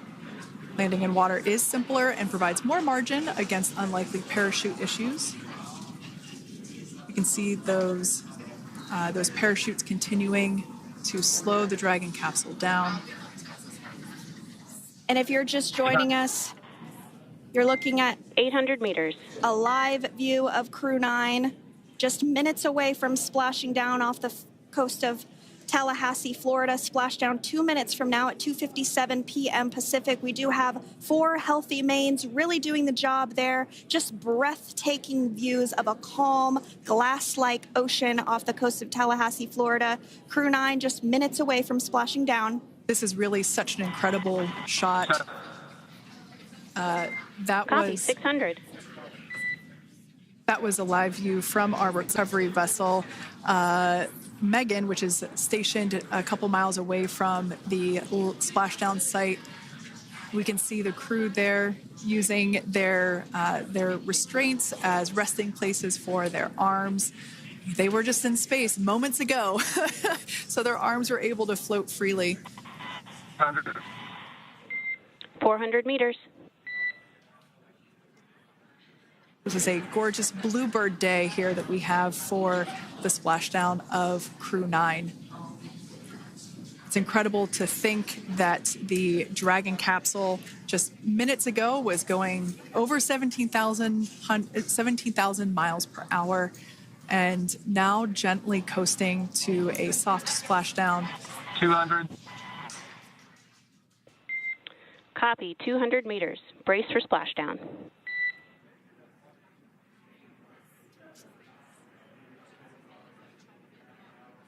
As you can see there on your screen, continuing to monitor progress of the Dragon spacecraft.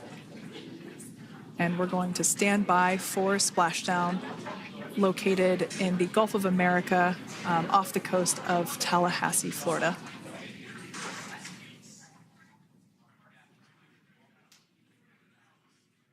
And splashdown, Crew-9 back on Earth.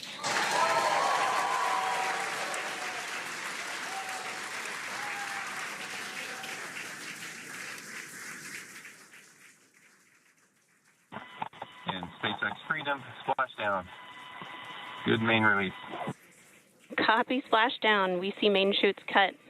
Nick, Alex, Butch, Sunny, on behalf of SpaceX, welcome home.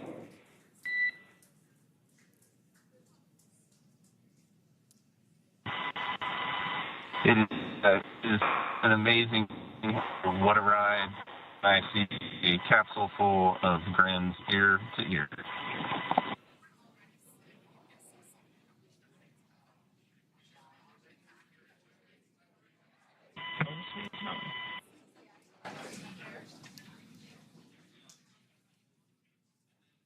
And as you can see on your screen, we have visual confirmation of splashdown.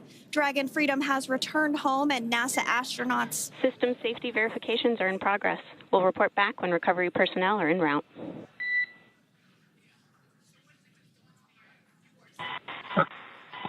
Understand. And, we're in section 2, 4.800 landing response. And looking for your word on if it is necessary.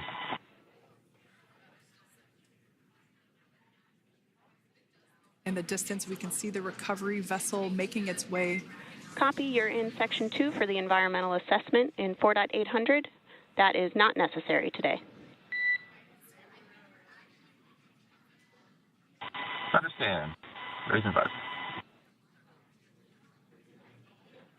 So we will continue to have communications between the Corps and Nick Hague, the commander of Crew Dragon Freedom, which just splashed down 2 minutes ago off the coast of Tallahassee, Florida. Dragon Freedom has returned home with NASA astronauts Nick Hague, Sunny Williams, Butch Wilmore, and Roscosmos cosmonaut Alexander Gorbanov. They're back on Earth after approximately 17 hours of a return journey from space.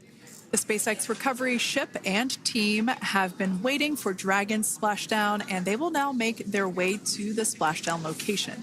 The teams have been ready and waiting about 3 nautical miles away, so it's going to take them about 30 minutes or so to make their way to SpaceX Freedom. Pretty sure we're in Stable 1. Copy, Stable 1. We see the same. It's going to take about 30 minutes for the recovery team to make their way over to Nick, Sunny, Butch, and Alexander, who are still seated and secured inside that Dragon spacecraft there on your screen. Incredible views there of that thermal protection system, or TPS.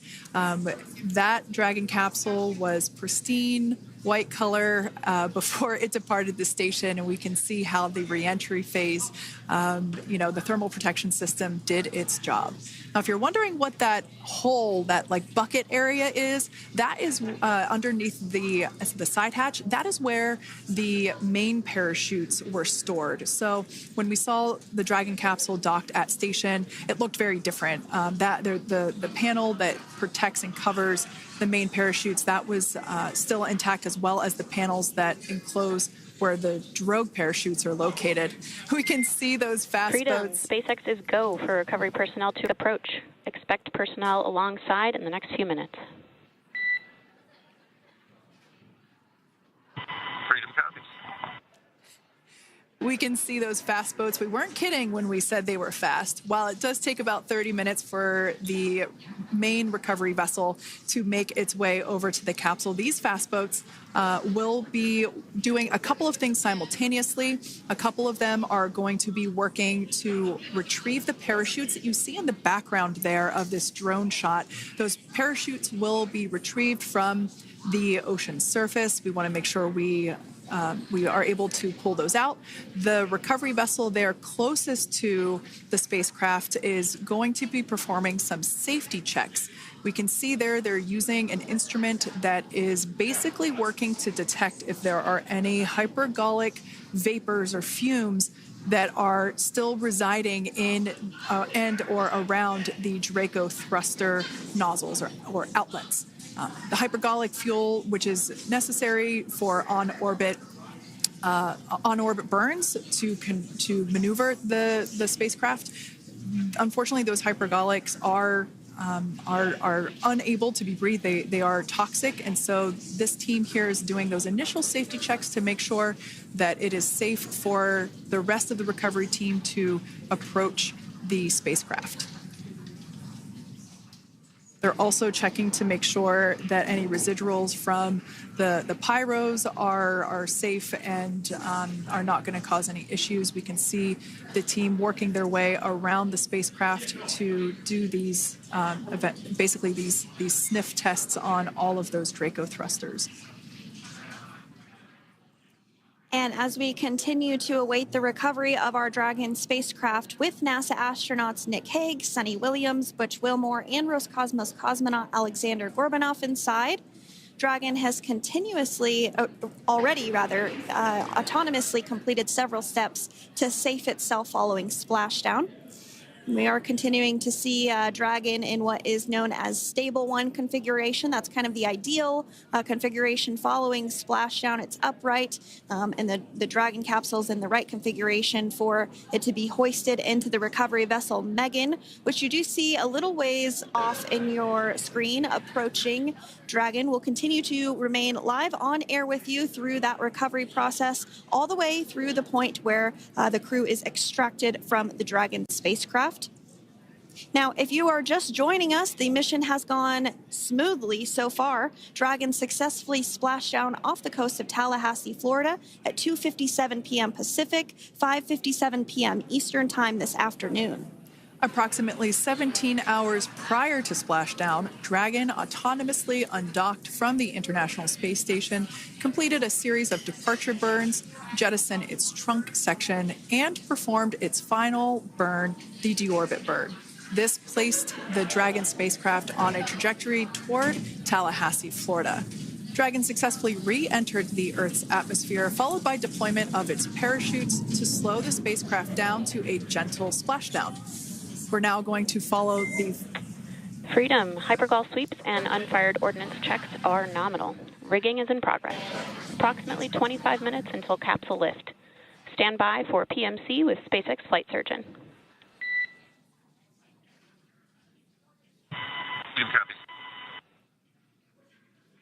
And so what we did just hear there was communications that those hypergol checks were complete. They didn't find any of that upon those checks, so we'll continue to move through the timeline. Next up is a process called rigging, which you see happening right now on your screen. This is when a SpaceX recovery personnel actually works to climb aboard the capsule and work through procedures ahead of lifting onto the nest of the recovery vessel Megan. We heard it's going to be about 25 minutes or so until that lift actually takes place.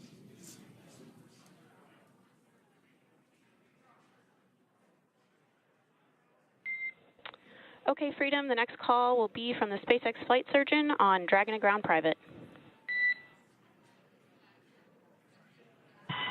Understand. Thank you. callouts there indicating that the crew will have the opportunity to do a quick check-in with the SpaceX flight surgeon. This is standard procedure for every Dragon spacecraft when it returns to Earth. It's just an initial check-in, make sure everybody is doing okay. They will also have another check-in with the flight surgeon once they are on board that recovery vessel that you see there in the background. We can now see that SpaceX recovery team member they're on top of the Dragon spacecraft. They are going to be working to install plugs in the Draco thrusters to ensure that none of those, and to ensure that no more hypergolic fumes or vapors come out from the spacecraft. They'll also place harnessing around the spacecraft that are required in order to lift it out of the water. Go ahead, Sandra. Continuing to get some views of the recovery personnel, both the main recovery vessel Megan, as well as some of those fast boats that we've discussed previously. It looks like just a beautiful day there out off the coast of Tallahassee, Florida. Weather was pristine. We were able to get undocked from the International Space Station as expected at 10:05 p.m. Pacific time yesterday evening, and Crew Dragon has since completed steps ahead of its splashdown at 2:57 p.m. Pacific, and we're now stepping through procedures to get Dragon hoisted up onto the Megan recovery vessel and get the crew extracted out of the spacecraft. And you did see some of the parachutes that were near the spacecraft. Upon detection of landing, Dragon automatically releases those main parachutes to prevent wind from pulling the spacecraft. Dragon then automatically safes any pyrotechnics that may still be present on the vehicle and may automatically perform additional minor system reconfigurations. The astronauts will remain seated and in their suits at this point, but the onboard air conditioning keeps things temperature controlled inside the spacecraft so the crew remains comfortable, and the communication systems. Freedom, SpaceX, ComCheck. SpaceX, this is Freedom. We have loud and clear. Copy that, Freedom. Have you loud and clear as well, and Dragon to Ground is no longer private. Understand, thank you. As we saw there on the screen, we have a couple of fast boats in the recovery fleet that have quickly moved into the splashdown location. They are being followed by one of the main recovery vessels, which will move into position upwind of the spacecraft. The two fast boats have very specific roles. Excuse me. The first approach is focused on immediate safety inspection, as we saw. They do this for spacecraft integrity and checking for any presence of those hypergolic propellant vapors. And this ensures that it is safe for the recovery vessel to approach Dragon. Once Dragon is cleared for full approach, as we heard is the case today, the team begins rigging the spacecraft for water recovery by the recovery ship.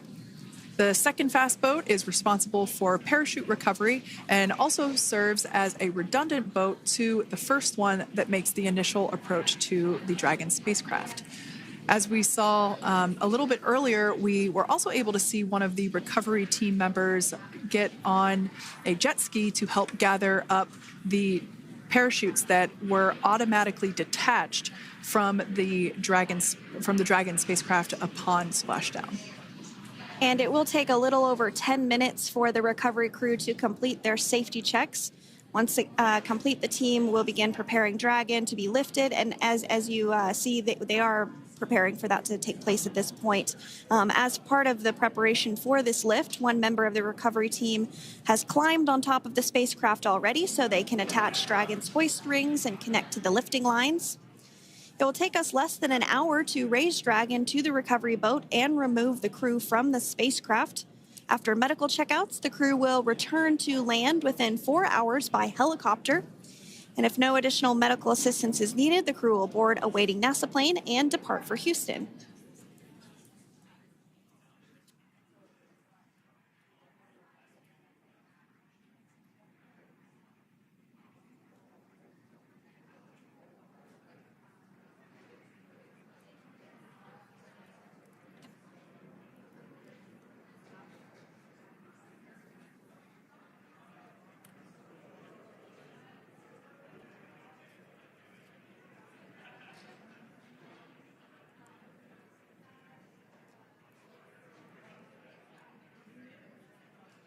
And as we continue to await Dragon to be hoisted up onto the ship, we have a very special treat.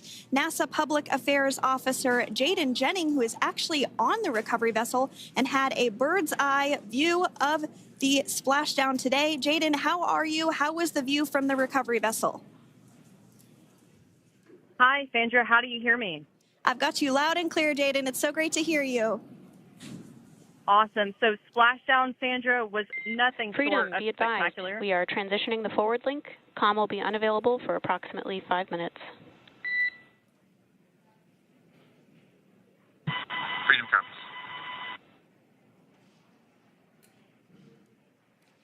Thanks so much, Jaden. We did just have some communications letting us know that we'll have about a 5-minute period where we won't be able to hear from the crew. So please go ahead, tell us, how was the view from the recovery vessel? Absolutely. Yeah, I was mentioning earlier, Splashdown was nothing short of spectacular. And we were stationed about 1.5 nautical miles away from the splashdown zone and had great visuals here on the recovery vessel Megan. We actually saw a little of the smoke trail as the spacecraft was coming in. And then moments later, we spotted those drogue chutes. And this was quickly followed by 4 healthy white and orange main parachutes. We then tracked Dragon all the way down as it slowly propelled into the ocean. And I think I speak for all of us on the ship when I say a new core memory was made today, and we are looking forward to having Crew-9 on board with us a little later. Jaden, that is amazing. Now, obviously, we are watching it here on camera, and the landing conditions look pretty good, but how was it from your perspective? What is the sea state out there? Absolutely. Absolutely. So we've had optimal conditions for splashdown, and today it is sunny and 63 degrees outside right now with clear skies, light winds, and calm seas. The sea looks absolutely beautiful right now, and light blue with the sun reflecting from it. And, Kay, I think the crew's going to like what they feel weather-wise on this picture-perfect day for splashdown off the coast of Tallahassee. Thanks so much, Jaden. It certainly looks like a beautiful day. Can you tell us a little bit about the journey of the recovery forces to get to this point? Sure. So one unique aspect of this recovery was the onboard training on station conducted for Butch and Sunny to ensure they were ready to return on a Dragon spacecraft. That training covered all aspects of their return, including nominal and contingency departures, deorbit burns, splashdown, and post-landing ops, which is what this team is preparing for now. As for the recovery teams themselves, we started the day taking a series of helicopters out to the vessel, and as standard, the recovery director and crew support teams were on that first helicopter out and took the time to get everything prepared on the ship. About 2 hours before splashdown, they deployed those fast boats and jet skis into the water. I was actually on the second helicopter out, and we were on the vessel about an hour and a half before splashdown and landed on top of the helicopter pad on the Megan.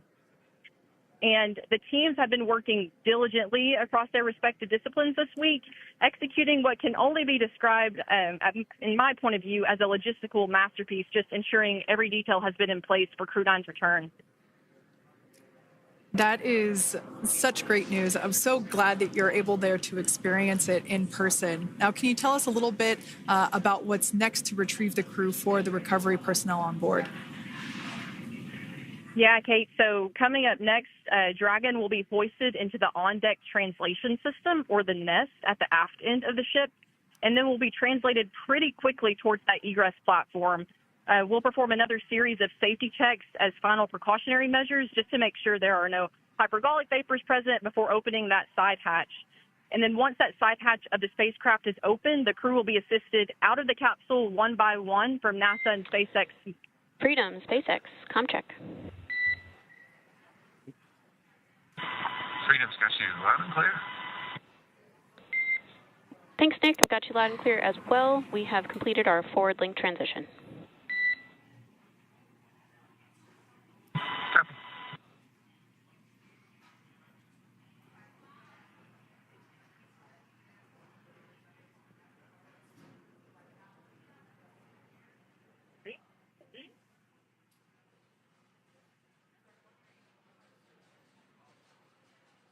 And Jaden, if you did just want to go ahead and let us know what is next to retrieve the crew, we are continuing to get some great views on our screen, but I know you have an even better view yourself.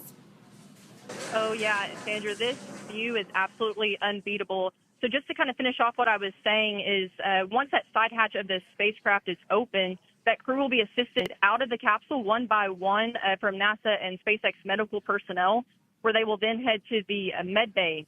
And after those medical checks, they will get on that first helicopter out and arrive at the airport, where they will then board a NASA plane and then head back to Houston, Texas at the Johnson Space Center to begin their post-flight period. And we're eager to see the Crew-9 astronauts back on Earth, and we'll keep you updated on every moment of this process. With that, I'll toss it back over to you guys in Hawthorne. Thank you so much. That was Jaden Jennings, NASA Public Affairs Officer, who watched Freedom splash down firsthand from the recovery vessel Megan. Thanks so much, Jaden. So we are continuing to get these great views on our screen here of Freedom. As we mentioned, it splashed down at 2:57 p.m.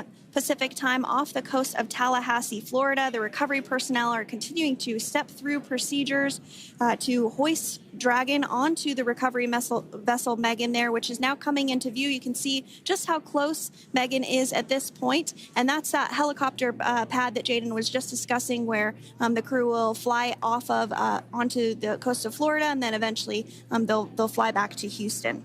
Just underneath that helicopter pad is that translation deck where we will see the nest once it is loaded up with the Dragon spacecraft on board. The nest will be translated to the forward end of the recovery vessel, and that is where our Crew-9 team members will egress from the Dragon spacecraft. Now, here on your screen, we can see dolphins, actually, who want to come and play with Dragon. Now, one of the fast boats there in place, working to assist the recovery team member. It's incredible. I just love these views. We really see them even better in daytime, but just seeing the recovery team work in tandem to step through each step, to step through each operation. Obviously they're getting quick assists from the honorary part of the recovery team, those dolphins in the water there. Now, the recovery team member that is crawling around the Dragon spacecraft. Earlier, we saw a view where it was like a spider monkey pose. We can see that individual now standing in the bucket where the main parachutes were stored while Dragon was on orbit. Obviously, those main parachutes were utilized for Splashdown today. They were deployed and cut from the Dragon capsule, and one of the other fast boats of the recovery team working to pull those out of the water. Now, the recovery team member that is there working on top of the Dragon capsule. Earlier, we saw that person performing safety checks. Now we can see some harnessing being placed around the capsule. This harnessing is what will be used to lift the Dragon capsule out of the water and onto the recovery vessel. Wow, we got a cute little pod of dolphins. It wasn't just one or two. I mean, that water just looks beautiful. We had ideal splashdown parameters today. Obviously, wave height, ne'er a concern. The weather is beautiful, as Jaden mentioned, in the 60s, sunny. Looking forward to seeing Crew-9 exit the capsule here shortly once they get hoisted onto the recovery vessel Megan. We can see that recovery vessel slowly but surely closing the distance there between... Oh, dolphin cam back again. We can see that the Dragon capsule and the recovery vessel, that distance is closing. Again, this is just one more step as we continue to work recovery operations for Dragon Freedom. And we anticipate the lift of the Dragon capsule to occur here in just a few minutes. Now, once all of the rigging is on the capsule and it's hooked up to the recovery vessel, we will see the hydraulic arm, which is that kind of like bridge-like structure there at the aft end of the recovery vessel. We'll see that articulate backwards, and that's a good sign that we're getting even closer to pulling the capsule out of the water. It will then move forward, and the capsule will be placed inside of what you can see there is basically a basket. We call it the nest, Dragon nest, where that's where the capsule will be placed in order for it to be translated to the forward end of the vessel and for the astronauts to egress. And before that does take place, we'll have potentially views of the rigger go ahead and jump off of the spacecraft there. That typically occurs when the spacecraft is a little bit closer to the recovery vessel, and we usually get a really good view of that particular operation from one of the onboard cameras from the recovery vessel. That is an operation that I have a lot of respect and admiration for, that individual that does that.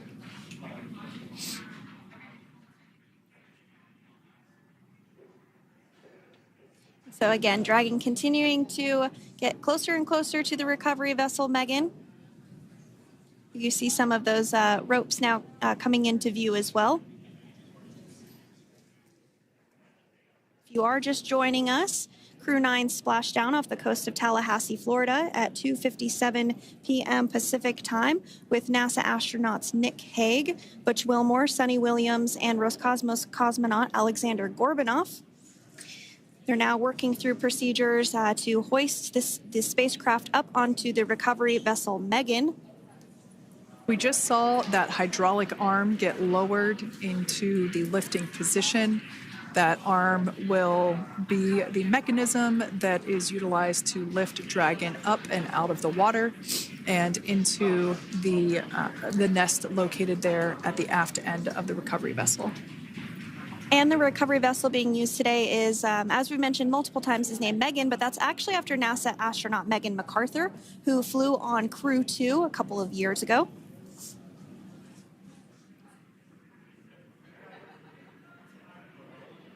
We're getting some views now from actually inside the boat.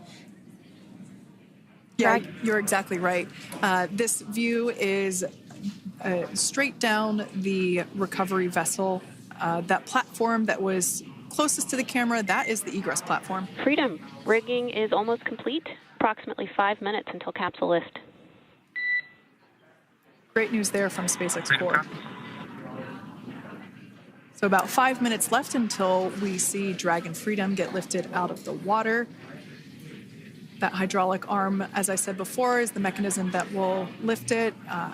It's quite swift, actually, the whole process of getting the spacecraft. Brace for capsule lift.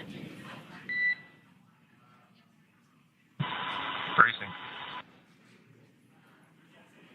There it goes, Dragon Freedom being lifted out of the water and onto our recovery vessel, Megan.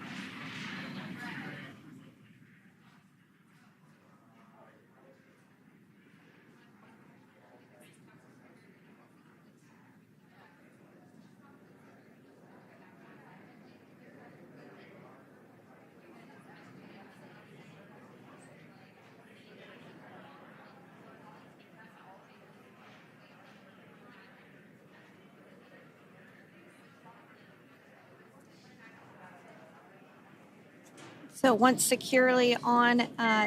Welcome aboard the recovery vessel. Recovery personnel are completing final checks and stand by for translation to the egress platform. Freedom copies. Great news there, letting us know that Dragon Freedom has been successfully recovered from the water's surface. If you've just joined us, we had an on-time splashdown at 5:57 p.m. Eastern Time, and we can now see that the water recovery operations are continuing to progress. The nest where the Dragon spacecraft is located is going to get moved forward. This will happen after one of the recovery crew members does some checks, and we'll also see some hosing. Obviously, the spacecraft splashed down in salt water. Salt water is corrosive, and we want to try and rinse out as much of the salt water as possible to reduce that corrosion on the metallic structures. So we can see some guidance there being provided, really steering the spacecraft properly into the Dragon's nest. And it's been 30 minutes since Dragon splashed down, and as you can see there, the spacecraft is already on board the recovery vessel Megan. Things continuing to move very smoothly today throughout the entire operations from the deorbit burn up until this point as well. And Freedom, it looks like the positioning wasn't quite right, so they are working on repositioning the capsule in the nest now. Okay, copy that. Thanks. And with that, the team is just going to adjust the Dragon spacecraft a bit so that it's in the right position ahead of translating up a little bit closer ahead of the side hatch. So the team is now going to step through the procedures to ensure that that takes place. While Dragon does fly itself autonomously, it clearly is unable to park itself autonomously. We want to make sure that the Dragon capsule is properly seated there in that nest.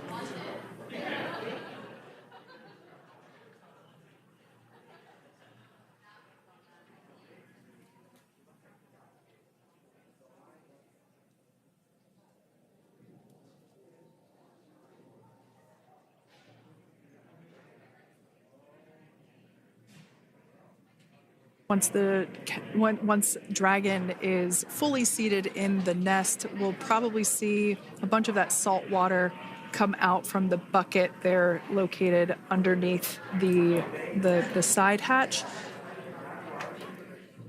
See some salt water splash out. As I mentioned before, one of the recovery team members will begin hosing down the exterior of the spacecraft.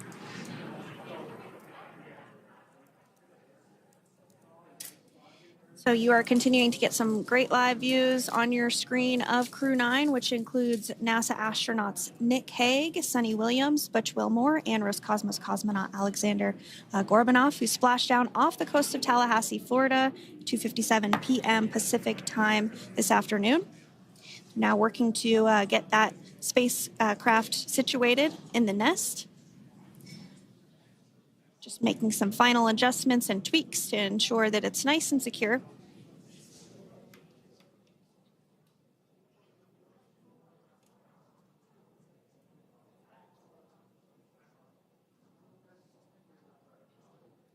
Once the spacecraft is seated and secured and oriented correctly in the nest, Dragon will be moved into the hangar located underneath that helipad that we saw earlier from the aerial views during recovery. All right, Freedom, looks like you are settled into the nest now. Team is working through hypergol sweeps. Copy all.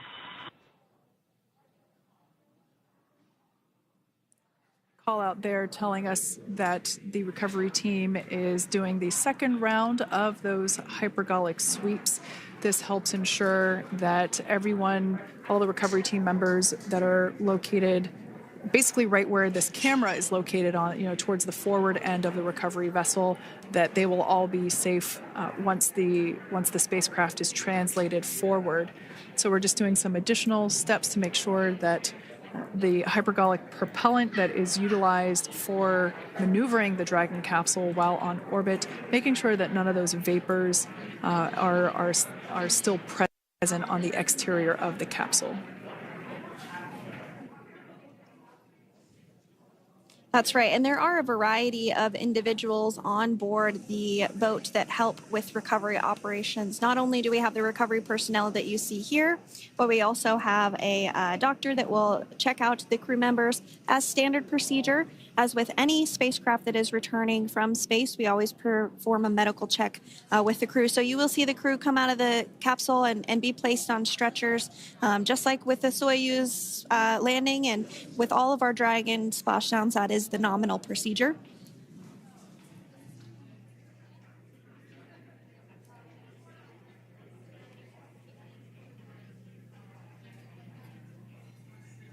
We'll stand by to see Dragon Freedom translate or scooch up a little bit closer to the camera angle that we're seeing right here. And then teams will step through procedures to get that side hatch opened. You see it right in the dead center of your screen there. It's kind of that rectangular shape. It has not been opened since Crew-9, which included Nick Hague and Alexander Gorbanov, launched back in September from the Kennedy Space Center in Florida. So that will be the very first time that hatch is opened. Once docked to the International Space Station, crew enter through the top hatch, which was where the nose cone is now closed. That's the hatch that they actually utilize to go ahead and get inside the International Space Station.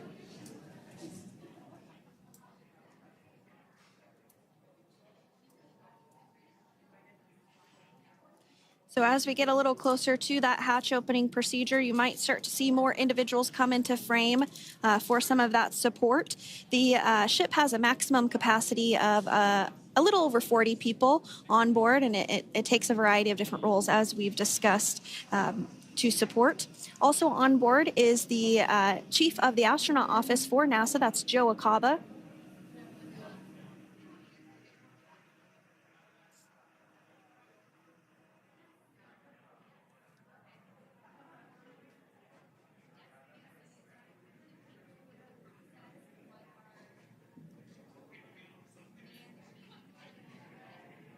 Now, while we are standing by for translation of the Dragon spacecraft to the platform there, the recovery platform that we see in the foreground, it is important to note that Nick, Sunny, Butch, and Alexander will be getting.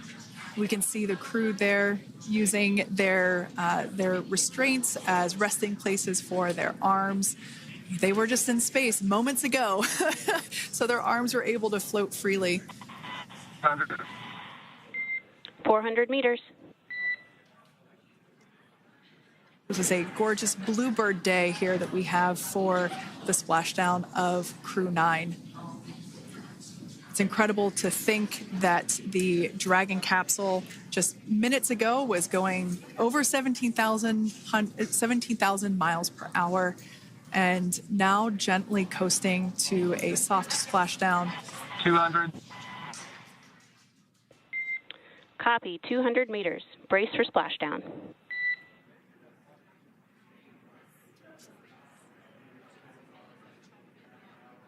As you can see there on your screen, continuing to monitor progress of the Dragon spacecraft. And we're going to stand by for splashdown located in the Gulf of America off the coast of Tallahassee, Florida.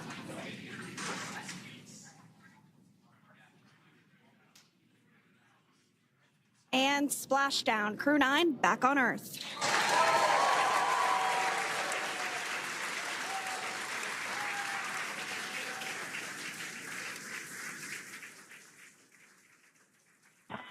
And SpaceX Freedom, Splashdown.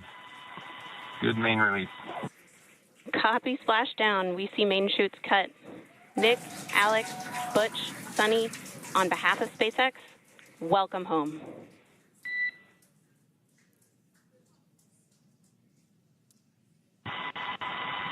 It is an amazing, what a ride. I see a capsule full of grins ear to ear.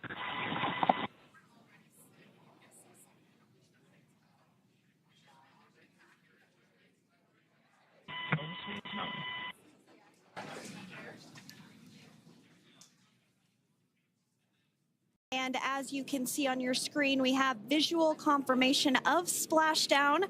Dragon Freedom has returned home, and NASA astronauts. System safety verifications are in progress.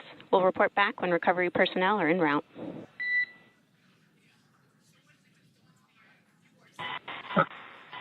Understand. And we're in section 2, 4.800 landing response. And looking for your word on if it is necessary.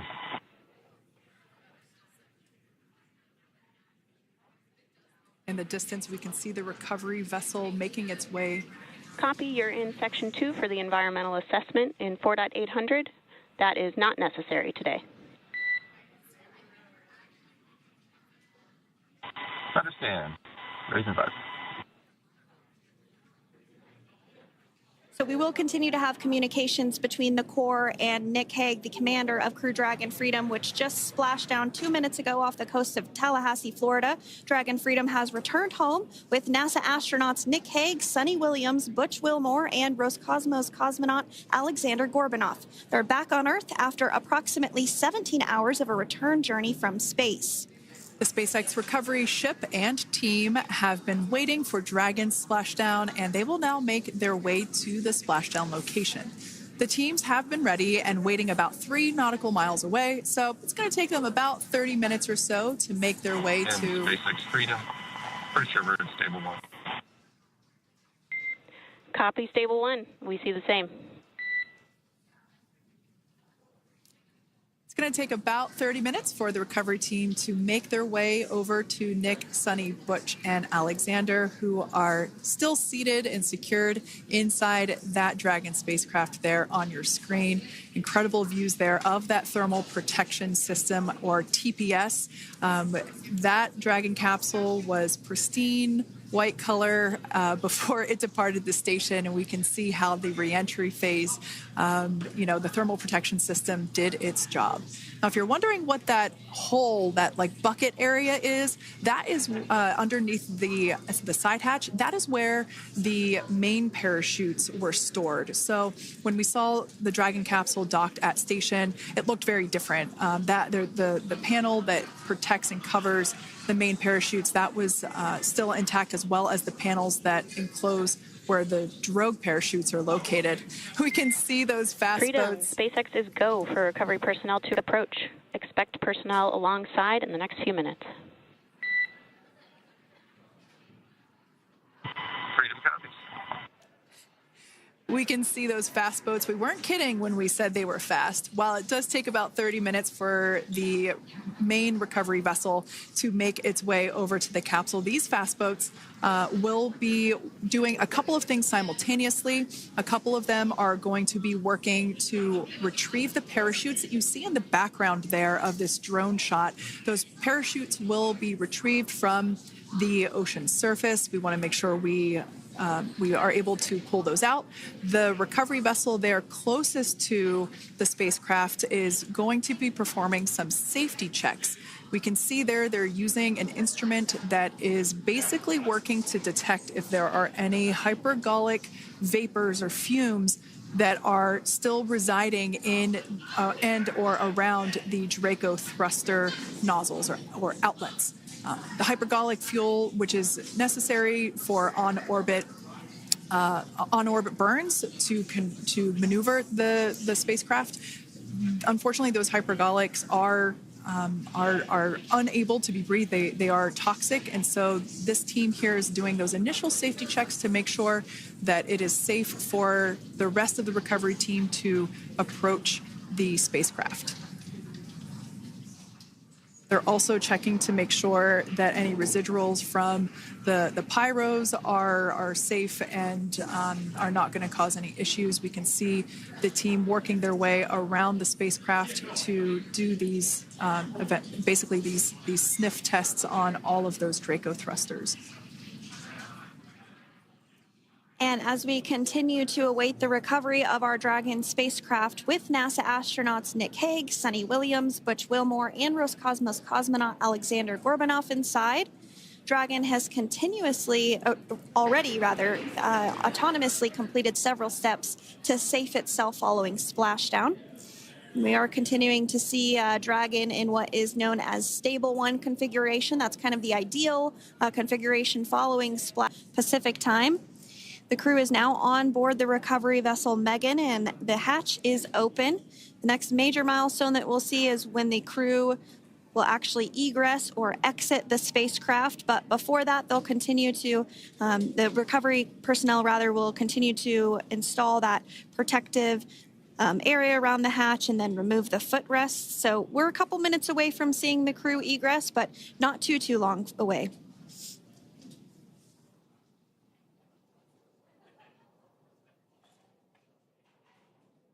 We'll probably see those footrests being handed out here in the near future, as I mentioned before. Oh, of course, we got to get a well-documented photo of the moment.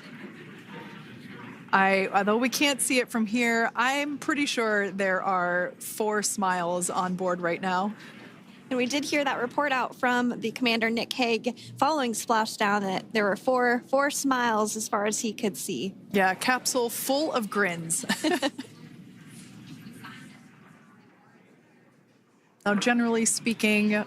And there we do see Crew-9, some happy waves, smiles all around back on Earth.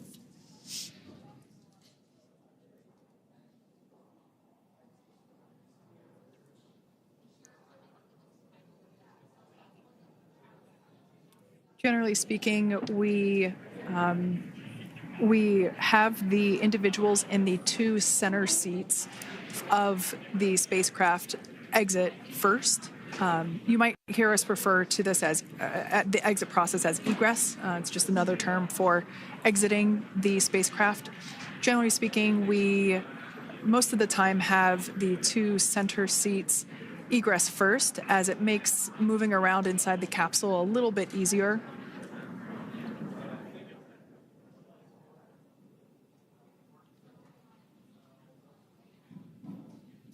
We can see the tablets that were previously located on the upper leg of the crew members. We can see those being handed out to the recovery team. Those were taken off prior to the entry phase, to spacecraft reentry. Those had to be stored and secured prior to dynamic operations.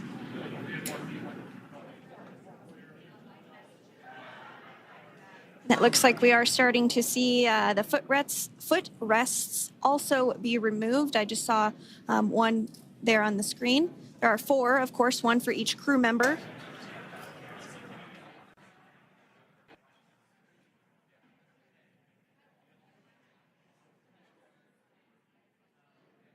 Those footrests are made out of carbon fiber and are actually sized appropriately for each crew member, as everybody has different measurements and different leg lengths. Same goes for the armrests and the bucket length of each seat. We size those appropriately for the crew members and to ensure their comfort and safety. I believe we just saw the little ramp that is used to help slide the crew members out from from inside the spacecraft. And once the crew does exit Dragon Freedom, they will be placed on to a stretcher to go to a medical bay for medical checkouts. This is standard procedure for all Dragon spacecraft flights that Splashdown crewed, as well as for our Soyuz spacecraft that land in Kazakhstan.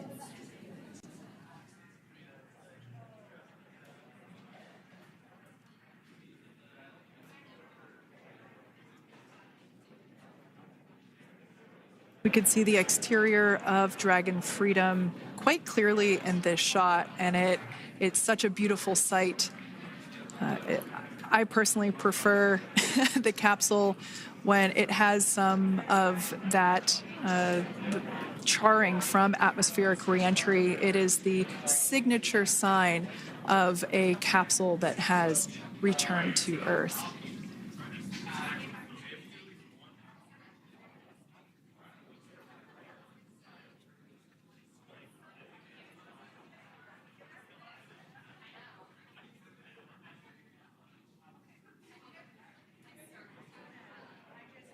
Continuing to stand by for our first crew member to egress or exit Crew Dragon Freedom following their splashdown at 2:57 p.m. Pacific time.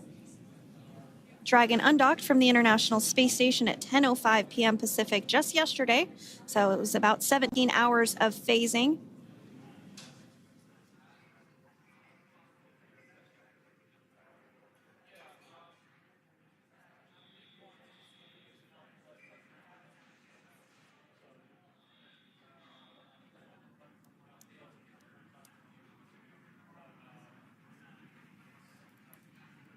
And while on board the International Space Station, Crew-9 contributed to 900 hours of science, over 150 research experiments and investigations, making great use of the microgravity lab of the International Space Station, which celebrates 25 years of continuous human presence this November.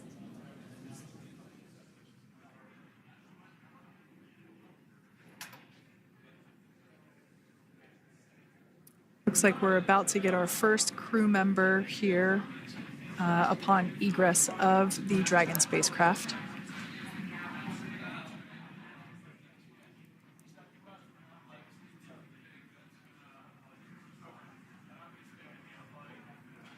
So we are standing by for that egress.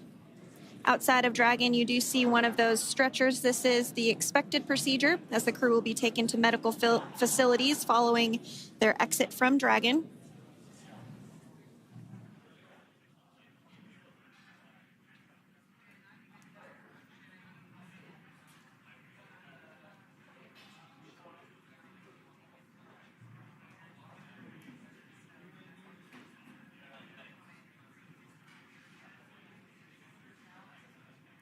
We can see folks on board clapping as our first crew member. And that is NASA astronaut Nick Hague, commander of Crew-9, now out of Crew Dragon Freedom. Some smiles, thumbs up, and a wave. Can't get any better than that. Yeah, that is one happy camper, that's for sure. As we said before, it is standard procedure for all of our long-duration crew members to receive assistance upon egressing from the spacecraft. We basically help them move off of the recovery deck and into the private medical quarters for their initial consultation with the SpaceX flight surgeon. So we'll see that take place for all 4 of our crew members today.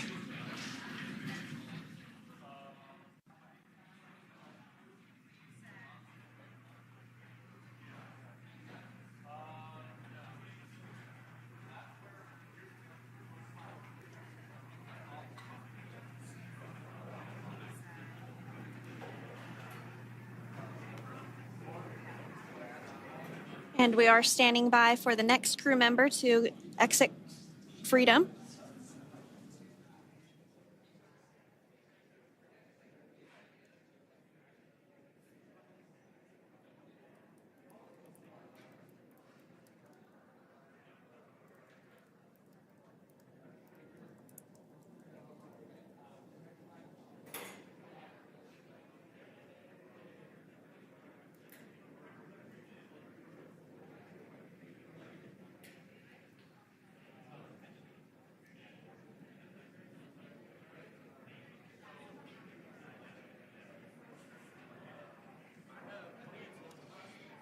Next up out of the capsule, we expect Roscosmos cosmonaut Alexander Gorbanov. His first space flight. Spent 171 days in space alongside NASA astronaut Nick Hague. Looks like we're getting some cheers and clapping on board as Alexander is slid down the little ramp and placed into the mobility aid. Once again, big smile.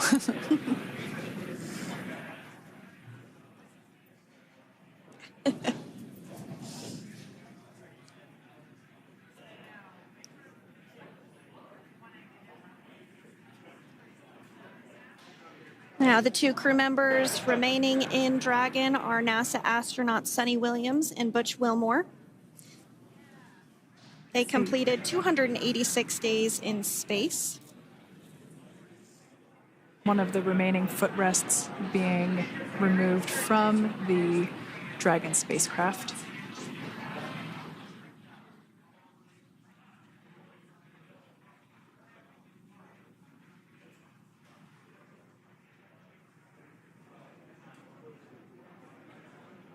As I said before, we generally try to have the crew members that are located in the two center seats aboard Dragon, and we like to have them egress first if possible, as it creates a little bit more movable working room inside the spacecraft. There is a recovery crew member inside that is helping all of our Crew-9 crew egress or exit from the spacecraft.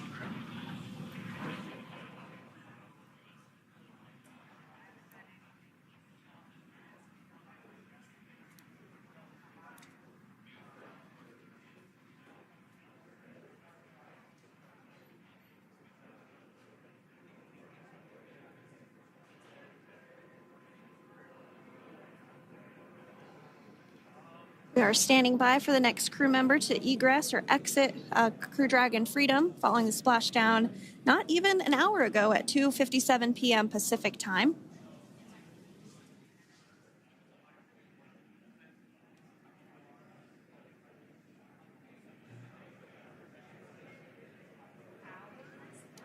Really have the recovery operations down pretty quick at this point.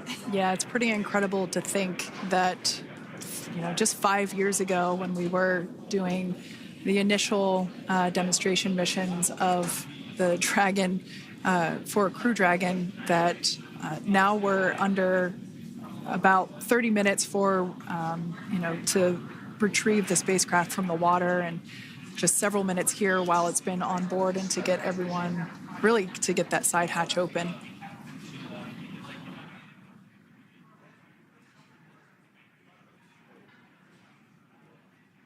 For those of you that have just recently joined, the Dragon had an on-time splashdown. It looks like we're getting our next crew member here.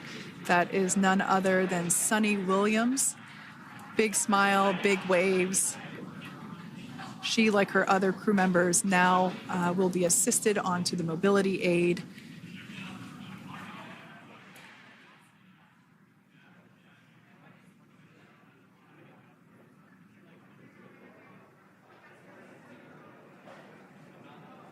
There we have it, some waves, some thumbs up, and some smiles.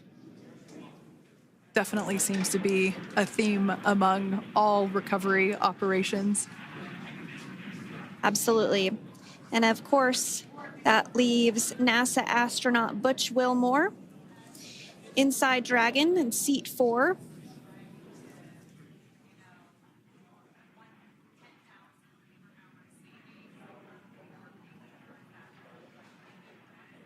We're getting some views of him now as he egresses or exits the spacecraft.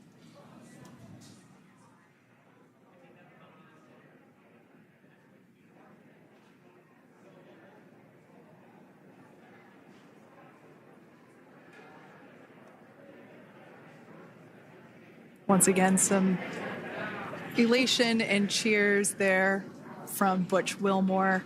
As we mentioned before, returning to Earth from coming from a microgravity environment can wreak havoc on the body. So it is customary and just standard procedure for all of our long-term space residents to get assistance once they are back on board the recovery vessel.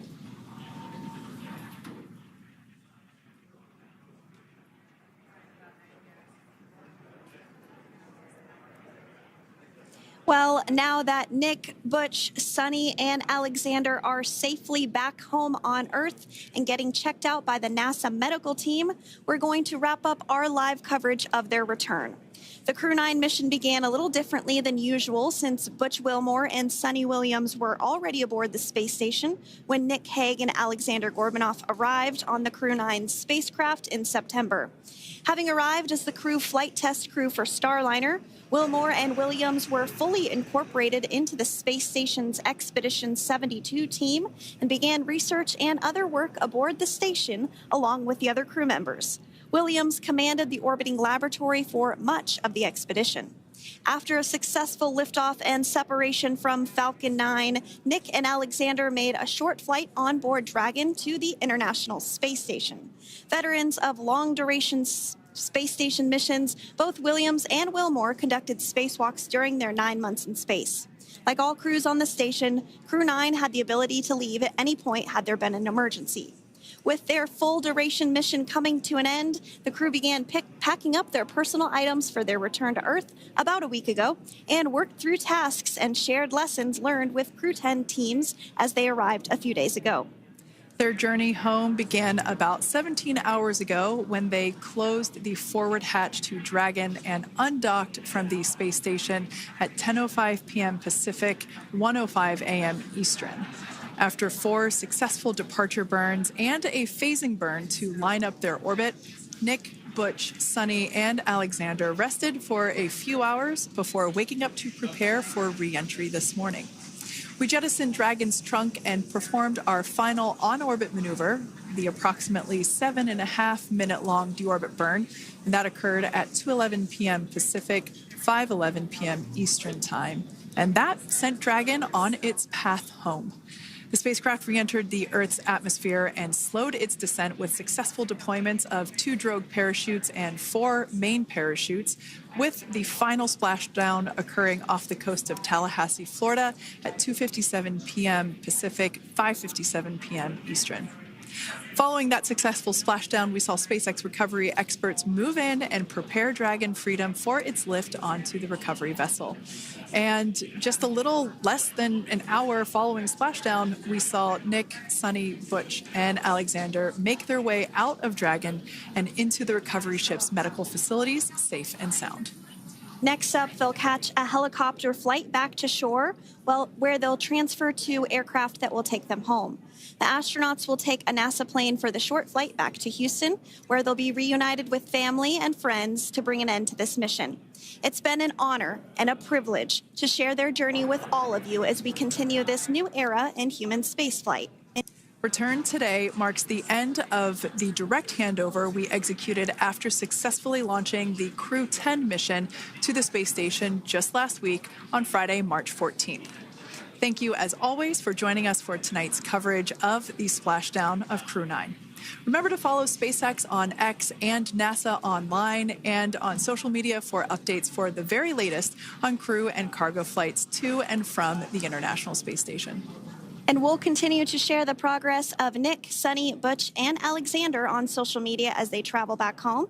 We do also have a post-splashdown media briefing coming up at approximately 4:30 p.m. Pacific, 7:30 p.m. Eastern, where leadership will share a final update as we conclude this successful mission.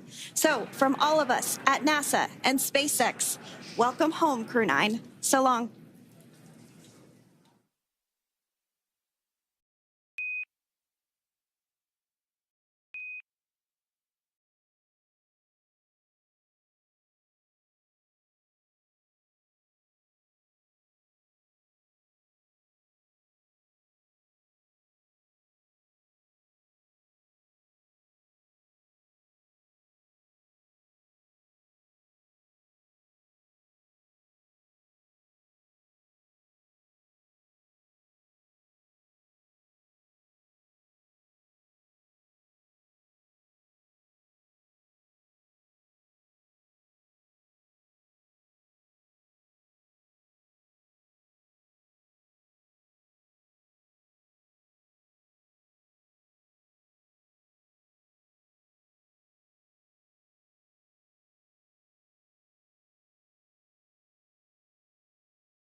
views during recovery. All right, Freedom, looks like you are settled into the nest now. Team is working through hypergol sweeps.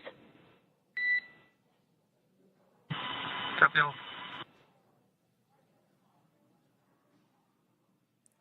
Call out there telling us that the recovery team is doing the second round of those hypergolic sweeps. This helps ensure that everyone, all the recovery team members that are located basically right where this camera is located on, towards the forward end of the recovery vessel, that they will all be safe once the spacecraft is translated forward. So we're just doing some additional steps to make sure that the hypergolic propellant that is utilized for maneuvering the Dragon capsule while on orbit, making sure that none of those vapors are still present on the exterior of the capsule. That's right. And there are a variety of individuals on board the boat that help with recovery operations. Not only do we have the recovery personnel that you see here, but we also have a doctor that will check out the crew members as standard procedure. As with any spacecraft that is returning from space, we always perform a medical check with the crew. So you will see the crew come out of the capsule and be placed on stretchers, just like with the Soyuz landing and with all of our Dragon splashdowns. That is the nominal procedure.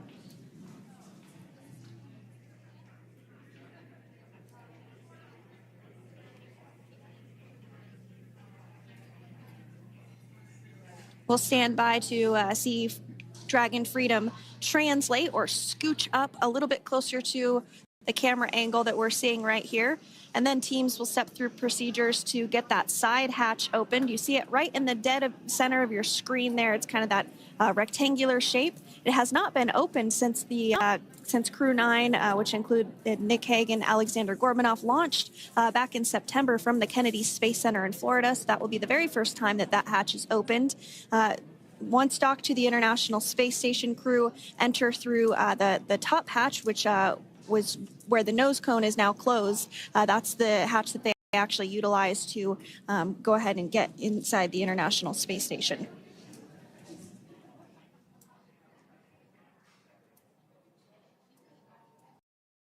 Stationed a couple miles away from the splashdown site. We can see the crew there using their restraints as resting places for their arms. They were just in space moments ago, so their arms were able to float freely. 400 meters. This is a gorgeous bluebird day here that we have for the splashdown of Crew-9. It's incredible to think that the Dragon capsule just minutes ago was going over 17,000 miles per hour, and now gently coasting to a soft splashdown. 200. Copy, 200 meters. Brace for splashdown.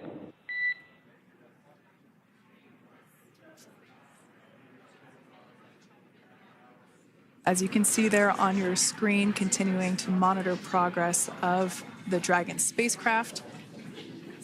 And we're going to stand by for splashdown, located in the Gulf of America, off the coast of Tallahassee, Florida.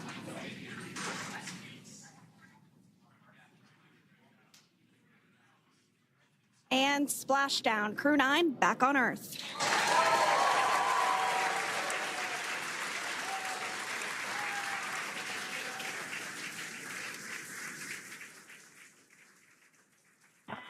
And SpaceX Freedom, splashdown. Good main release. Copy, splashdown. We see main chutes cut. Nick, Alex, Butch, Sunny, on behalf of SpaceX, welcome home.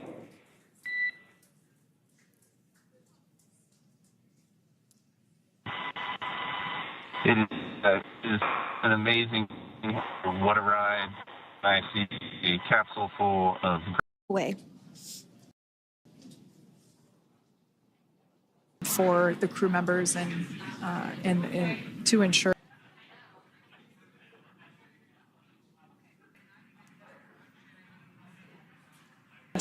being removed from the then Sunita Williams. Big smile, big waves. And cheers there from Butch Wilmore. As we mentioned before, returning to Earth from coming from a microgravity environment, can stationed a couple. That's a way. Hours of phasing. Initial consultation with the space crew members that are located in the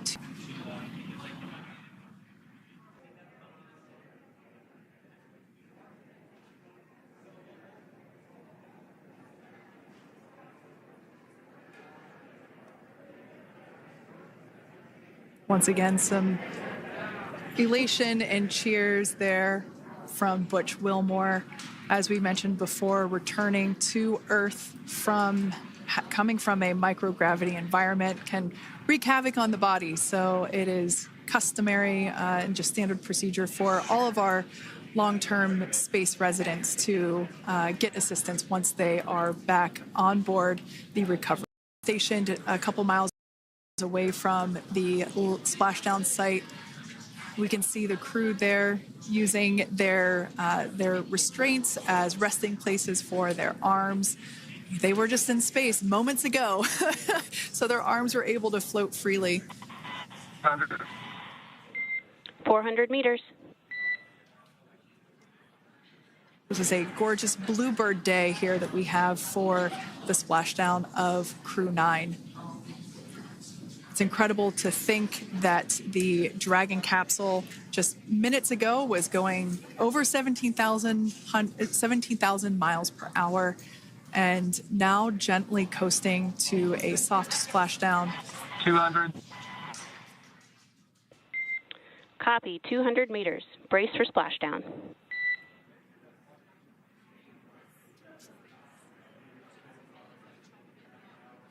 As you can see there on your screen, continuing to monitor progress of the Dragon spacecraft. And we're going to stand by for splashdown, located in the Gulf of America, off the coast of Tallahassee, Florida.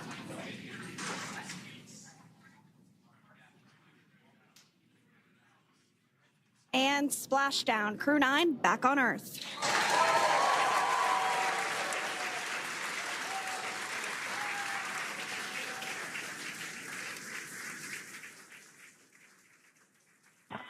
And SpaceX Freedom, splashdown.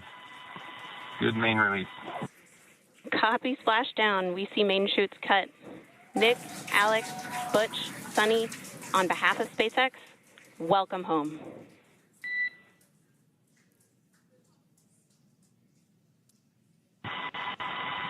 It is an amazing, what a ride. I see a capsule full of grins ear to ear.